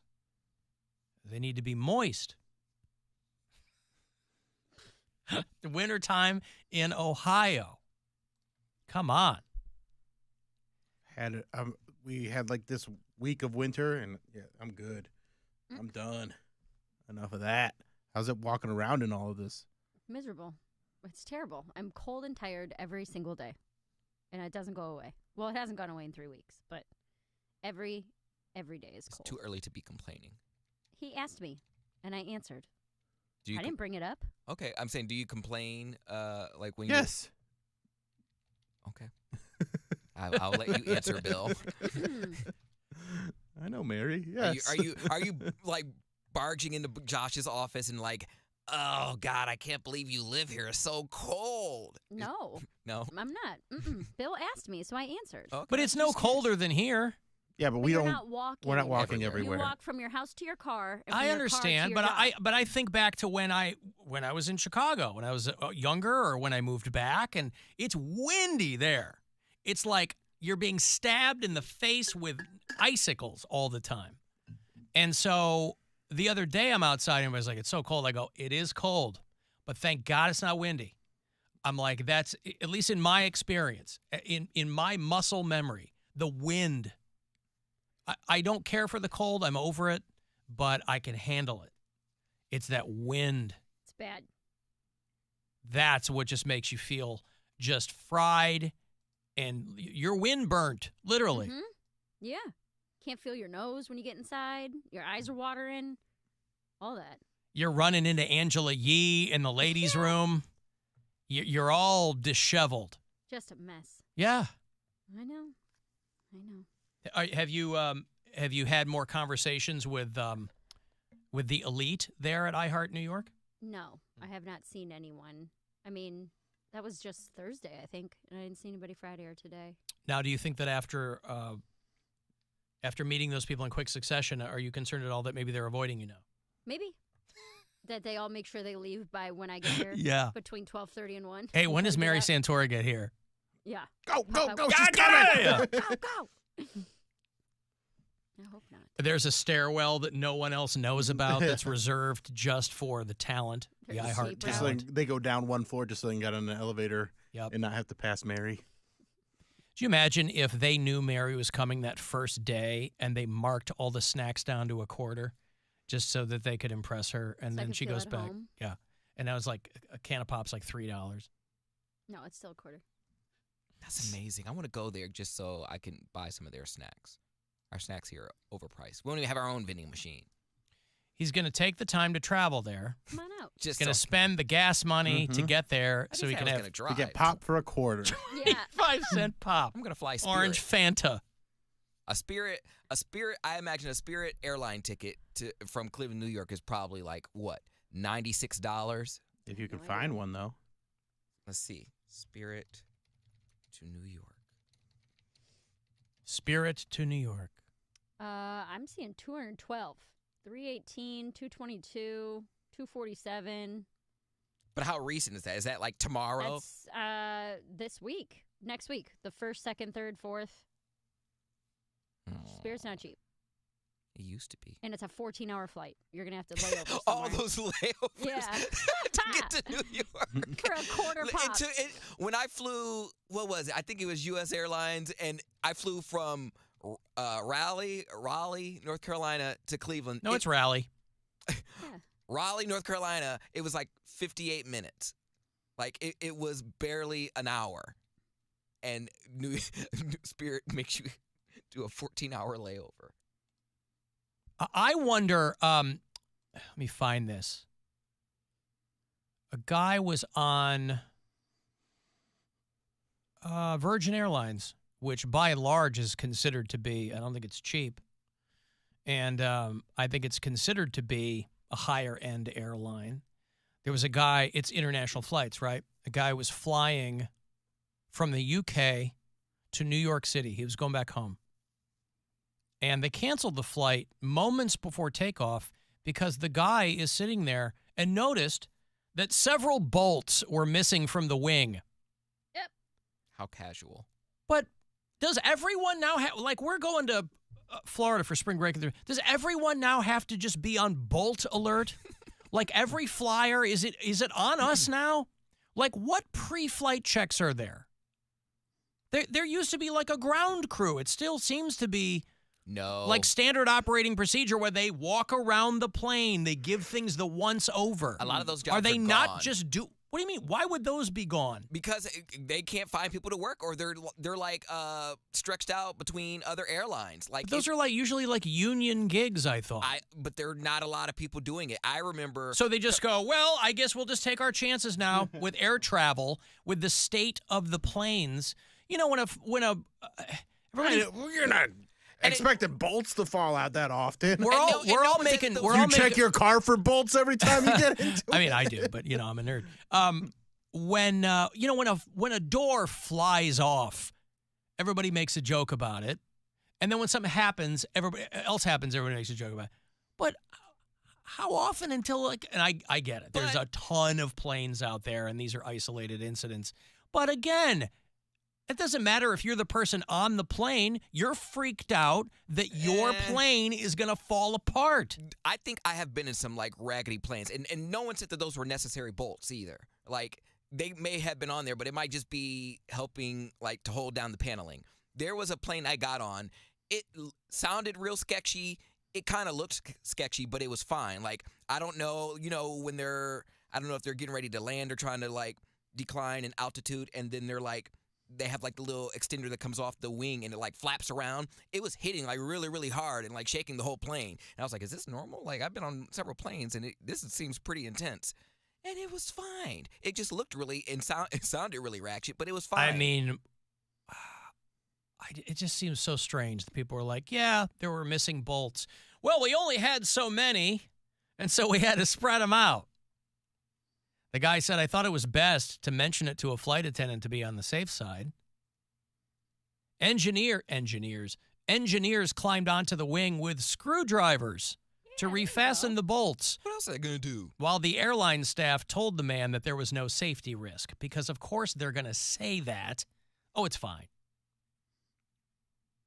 The missing screws were part of a panel that was used to improve aerodynamics, but not one that was necessary for the overall stability of the aircraft. So I was right. It wasn't a necessary screw. Right, but why do we not care about things that improve the aerodynamics? You guys are a bunch of nervous Nellies. We're not it's not a truck. It's an airplane. I would think that improving the aerodynamics of the aeroplane would be a priority.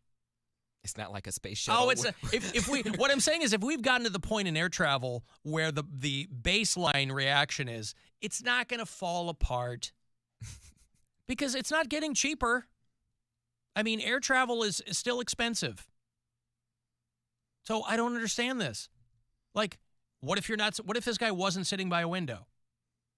He goes, hey, because that's what I'm saying. It's making people nervous. And it's already a nightmare flying.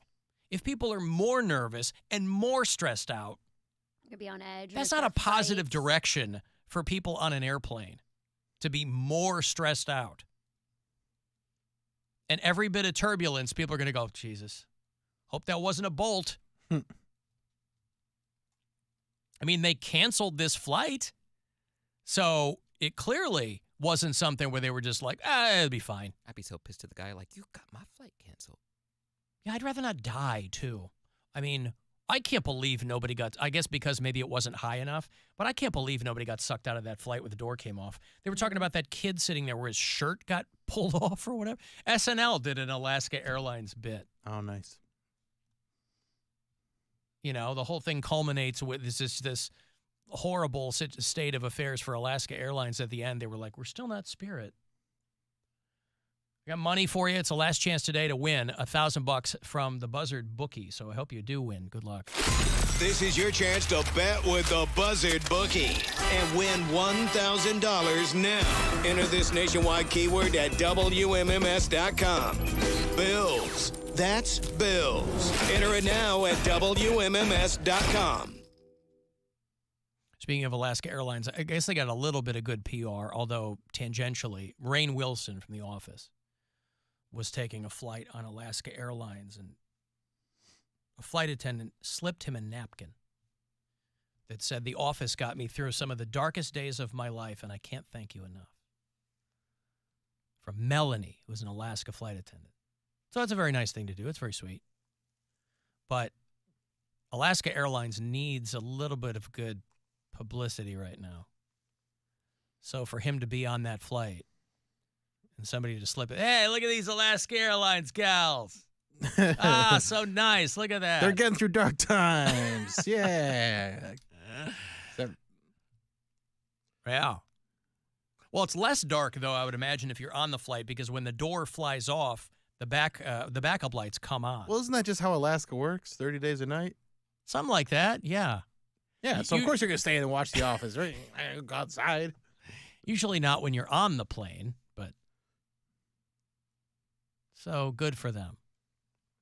But yeah, I don't consider myself a nervous flyer. I'm of the mind that once we're in the air, whatever is going to happen is going to happen. Mm-hmm. Obviously. Nothing you can do about it. Right. When I'm traveling with my child, that makes me nervous because I don't, want anything to happen to her. In a 600-mile-an-hour uncontrolled vertical dive. But if it's just me, or me and my wife, I go, I have nothing to do about it now. But it doesn't make it any less, I'm sitting there puckering the whole time. That's no fun. I mean, listen, air travel hasn't been fun. I don't know if it ever was. It seemed fun when hasn't been fun back in the day when time. you could smoke on the planes and you get all drunk. Everybody's wearing a suit and you're none sexually of us are that harassing old. the, Even I'm not that old.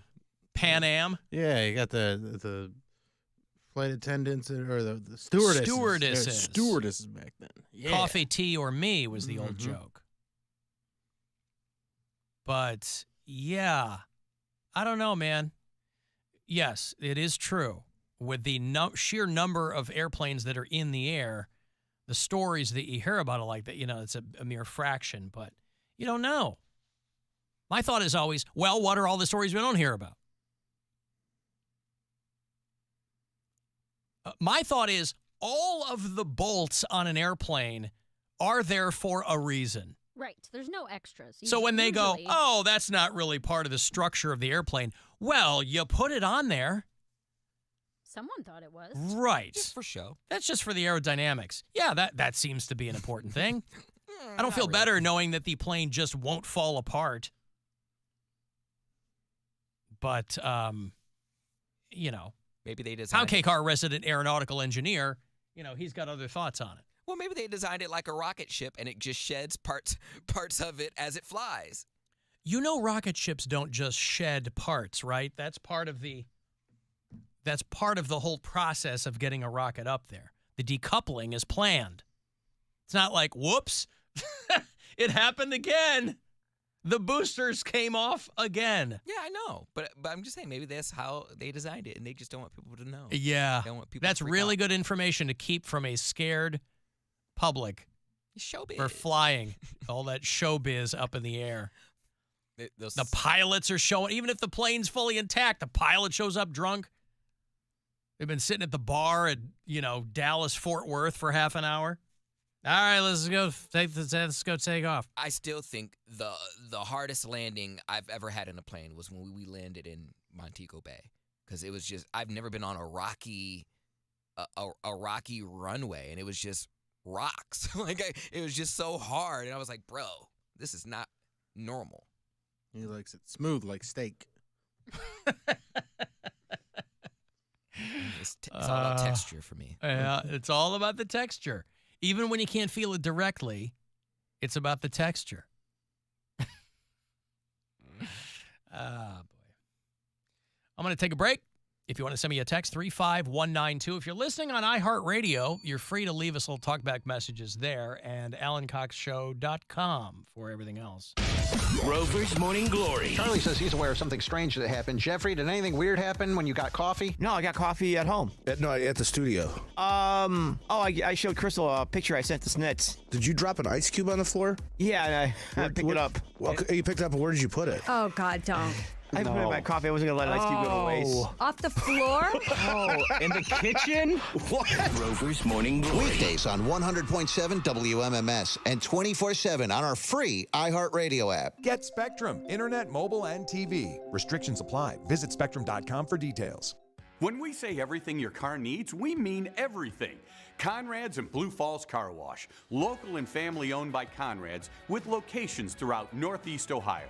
From expert mechanics to state-of-the-art washes, we've got your car covered, including offers like this. Bundle and save and get up to $225 off 4 select Goodyear tires. That's right, $225 off Goodyear tires. Blue Falls and Conrad's, keeping your car clean and safe on the road. The free iHeartRadio app has over 100 commercial-free stations waiting for you right now. Like Alt2K, a commercial-free look back to alternative from the 2000s. Just search Alt2K and listen now on your free iHeartRadio app. iHeartRadio. Free never sounded so good. Start your new year in a new Kia from Ken Ganley, Ohio's #1 Kia dealer. Now get lower prices and payments on over 800 new Kias, including Seltos, K5, Sportage, Sorrento, Forte, Soul, and Telluride. Buy a new Kia with 0 down and make 0 payments till spring. Or lease a new Kia from $139 a month. Like a new 24 Kia Forte LXS with $34.95 due at signing, 10K miles per year, and no security deposit required. Just $139 a month for a new Kia at Ken Ganley, an official partner of the Cleveland Browns in Medina, Mentor, Alliance, and Boardman.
from the Bath Authority Studios.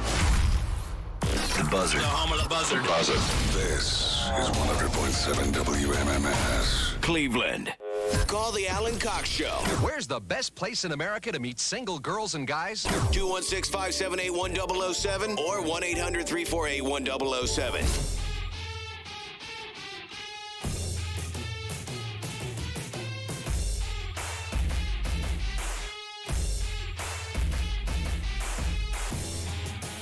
If you're watching at AlanCoxShow.com, remember you can get on the contest page and try to get on Poundcake's Polar Blast tubing team there.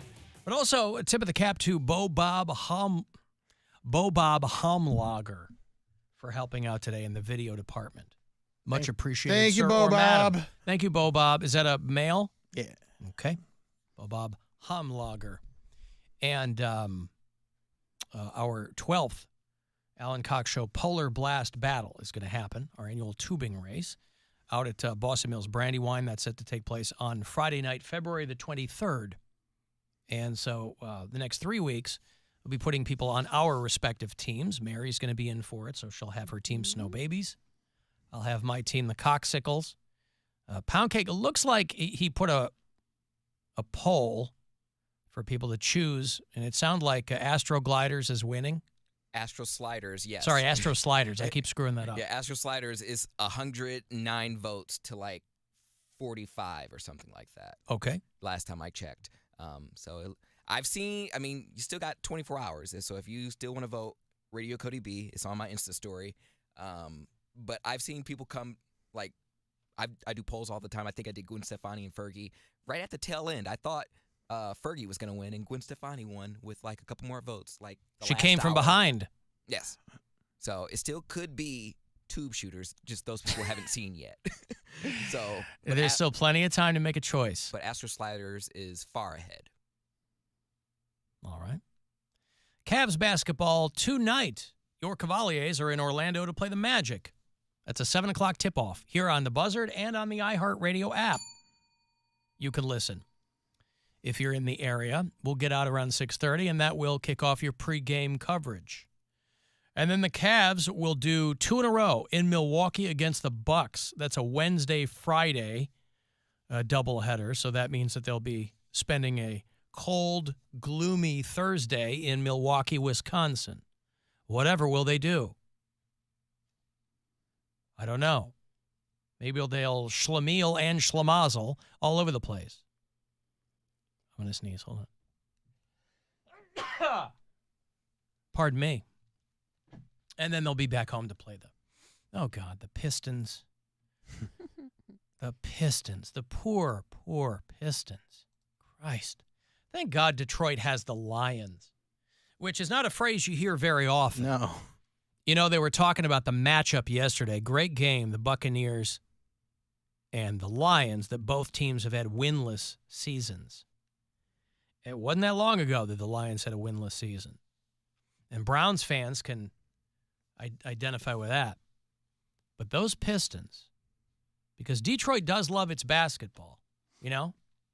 Pontiac Silverdome's not there anymore. They play at the Little Caesars Arena, but they have won 4 games all season. 4 games.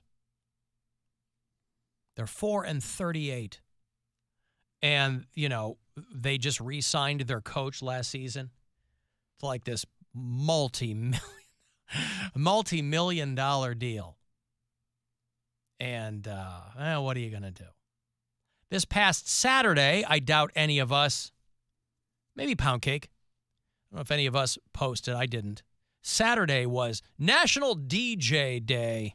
I did not post for National DJ Day. Missed it. But I see a lot of my colleagues in radio posting like old photos of like when they were just getting going and they're young and full of vim and vigor. And hope. Hope, right.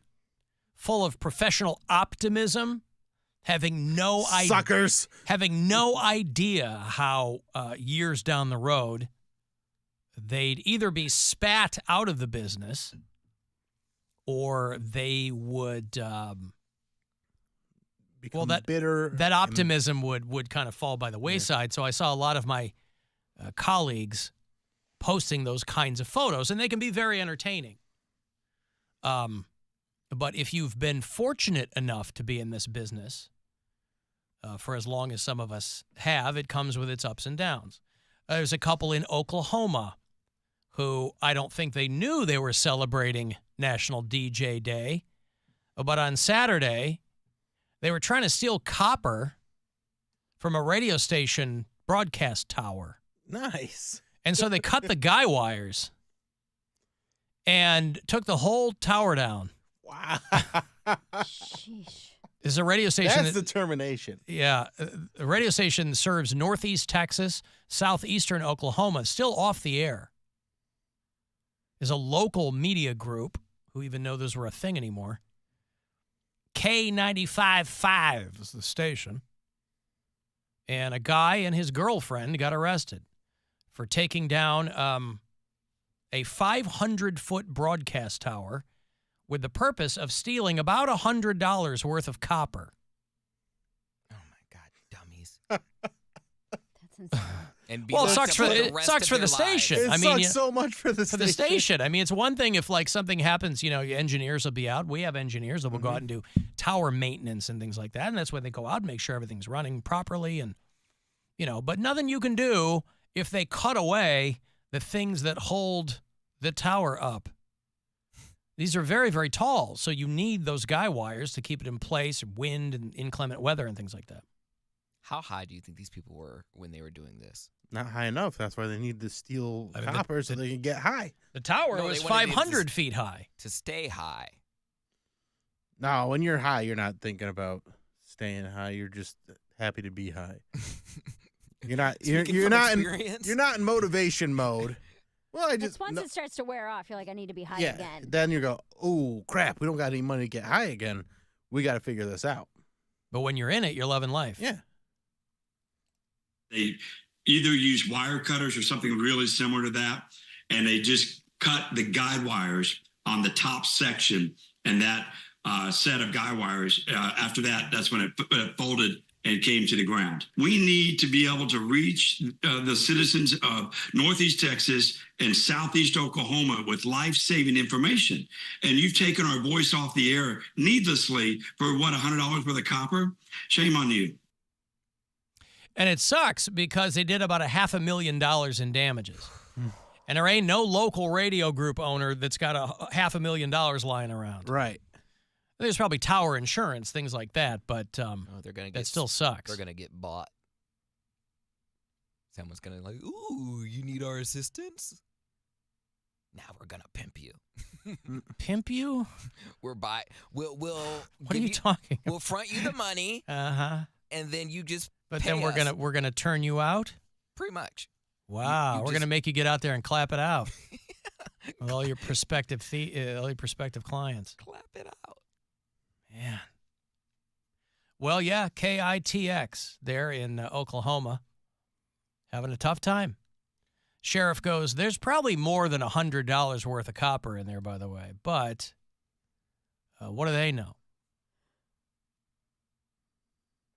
And one of the woman that they caught, like there's she posted a photo on Facebook of another situation where she just has the back of her Kia open and it's just full of like copper tubing.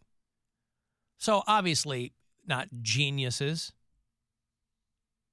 but they said about $500,000 in damage to the tower and the building. Because these broadcast towers have like a little concrete building near them that has equipment inside, and so it fell on that too. Now, for all I know, this could be a fully automated radio station. I don't know. I don't know if they have, live people on the air there. But the tower was only 8 years old. They had just built this tower, and it was the first FM station to serve that area of the country. And, if you're out in the middle of nowhere, those radio stations, like that guy said, that's what people are listening to. If there's a friggin' tornado coming, or it's why when we have blizzards and crap, TAM, it's mostly AM stations usually doing it because they have such a wide reach. But, you know, all those service elements, there's a lot of people who rely on those. And these copper-loving sons of bitches got out there. They didn't even realize it was National DJ Day, or maybe they did. Alan, I'm an airline pilot. There are thousands of screws. What's really fun is when they put speed tape on the plane. It's like duct tape for flying. Makes the plane go faster. R.I.P. Billy Mays. Yeah. You know, it makes you wonder. You know, you see those old Billy Mays lives on forever in the infomercials. The crazy putty, what's stuff called? Mega putty, miracle putty.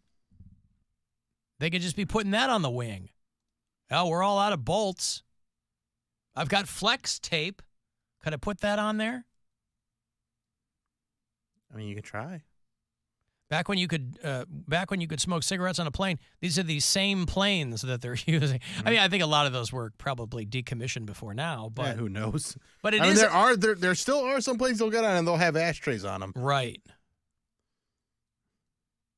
But it is very strange to think about that, and you'll freak yourself out probably if you think about it too much, where the airlines are like, you know, every company has to do that cost-benefit analysis.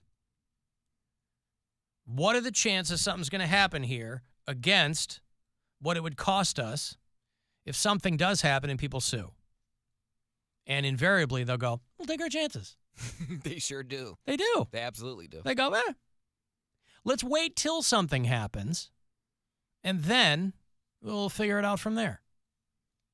You know, somebody dies, we'll offer the family funeral expenses, couple $100,000, whatever. $500,000. Yeah. I was going to say that. It's more money than that family's ever seen, but it's a drop in the bucket. And they're ready to for fight. company. Huh? They're ready to fight, too. Like, they're like, oh, well, we can just hold them out, like, in civil court if they try and sue. All right. I'm guessing. You know, you'll hear anytime there's somebody in the news because they've hurt someone else, whether it's a mass shooting or somebody who is mentally ill, clearly mentally ill. The reflexive comment from a lot of people is we should really put more resources toward taking care of the mentally ill or finding ways to mitigate situations where people can hurt other people. And then people do it, right? And then they do it. They pony right up. But most people who are mentally ill are also not violent.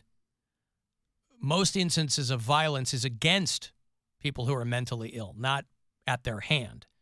The problem with that, though, is you have to put a lot of trust in the person you're seeking mental health assistance with.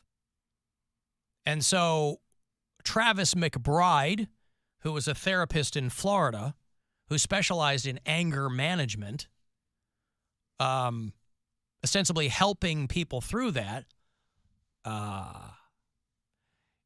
he got arrested for killing a guy and stuffing him in his trunk after a fight. So if this guy, imagine this guy was your therapist, and you're like, went from anger management to space management. I'm going to see Mr. McBride because I've just been in too many fracases. I've been in a fracas. I've been in a couple of Donnybrooks. I've been in, I've done my share of shenanigans, and now I'm court-ordered to go see this guy because he specializes in anger management. He's the owner of Starting Point Mental Health in Florida, and he was arrested after... How do we know that he did it out of anger? What if it was a crime of passion or love? Well, he killed a homeless man, shot him multiple times, then stuffed the body in the trunk. Been for love. He might have been. He was embarrassed that he had fallen in love with a homeless man. Yeah. Yeah. So a neighbor or somebody called that there had been some suspicious activity. Somebody called the cops, said, we got a couple eyewitnesses, and there's a guy who's trying to clean blood off the ground or something. He just dragged a body across the road. So this is like on a road, not at his house, right? People are calling the cops going, this guy just put a body in his trunk and left. Let the Bodies in the trunk. Get the bodies in the trunk. And then he came back 10 minutes later and started scrubbing the road. So it's not like this guy was, He's not a great criminal. No. He's anger management, not getting away with crimes management. But to Mary's point, that could be considered. I mean, crimes of passion legally don't mean romance. It means you blew your stack, right? Legally, crimes of passion are defined as not premeditated. You go, this does not seem premeditated. No, I will say that. No. Cops pulled some shell casings from the street, checked the guy's gun. There was some blood in the street, and they found the bullet-riddled body. Bodies can be riddled with a lot of things. Cancer, happiness, bullets. 52-year-old Clinton Dorsey inside the trunk. And this guy's not driving a big car, by the way, either. So you think that people were really going to notice. This guy was driving a Nissan Versa. Oh, yeah. Those are not a big car. That's a little car. Yeah. So they said that this guy had been fighting. But pretty impressive trunk space on that small car. I'll give him that. Well, he folded this dude up. Yeah, but still. Got that second row seating. It's a compact car. So to get a full body in that trunk is pretty impressive. Yep. Not the advertising you want if you're Nissan, but it does let people know lots of room in that trunk. Lots of possibilities. Mm-hmm. So, yeah, there had been a whole lot of problems going on, I guess. He said that there was an ongoing dispute between the two. I don't know how you have an ongoing dispute with a homeless guy, but I've told you I don't want you to clean my windshield. So when they arrested the guy, he had injuries on his arms and his hands, and told cops he had been training dogs all day, and that's why he was all scraped up. I've been training dogs all day, and they need to be trained. If they were well trained, they wouldn't be scraping me up. But listen, all these scratches should prove to you that I was training poorly behaved dogs. Just a few years ago, this same guy was arrested on a domestic battery charge by strangulation. And he's got a handful of battery charges. So maybe... I guess those who can't do, teach. I guess maybe at some point to get, Florida as the... God knows what's going on down there. It doesn't sound like you need to know anything about anything to get licensed. But sounds like maybe this guy thought, well, listen, who's angrier than I am? Maybe I can learn along with my clients. Yeah, I think it sounds like it takes next to nothing to get licensed as anything in Florida. Hey, want to open a mental health clinic? Yeah, just fill out this form. Now you're running a mental health clinic. Cool. That's why people keep moving down there. It's the Wild West. They're like, hey, man, want to come down here, run a mental health clinic with me? I don't know. I'm pretty angry. I got a body in my trunk. Yeah, no, that's great. It's hands-on experience. You know exactly what these people are going through. Yeah. I don't know that he's going to keep it in his trunk.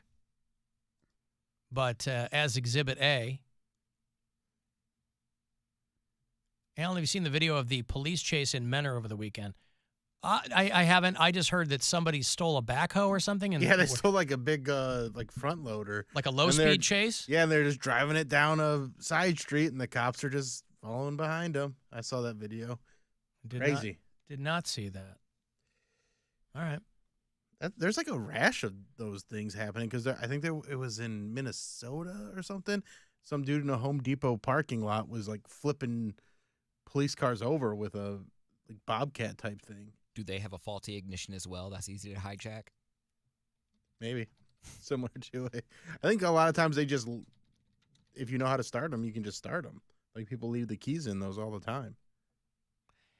I don't know if I mentioned this because I think we watched it over the break. We watched a documentary called Tread. You ever seen Tread? No. It's about swimmers and how they learn? No. About tires? It's it's about a town called Granby, Colorado. This was 20 years ago. It was June of 2004. Where this guy who had a real problem. What? Just 20 years ago. 2004 just is. Oh, I know. It's a kick to the gut.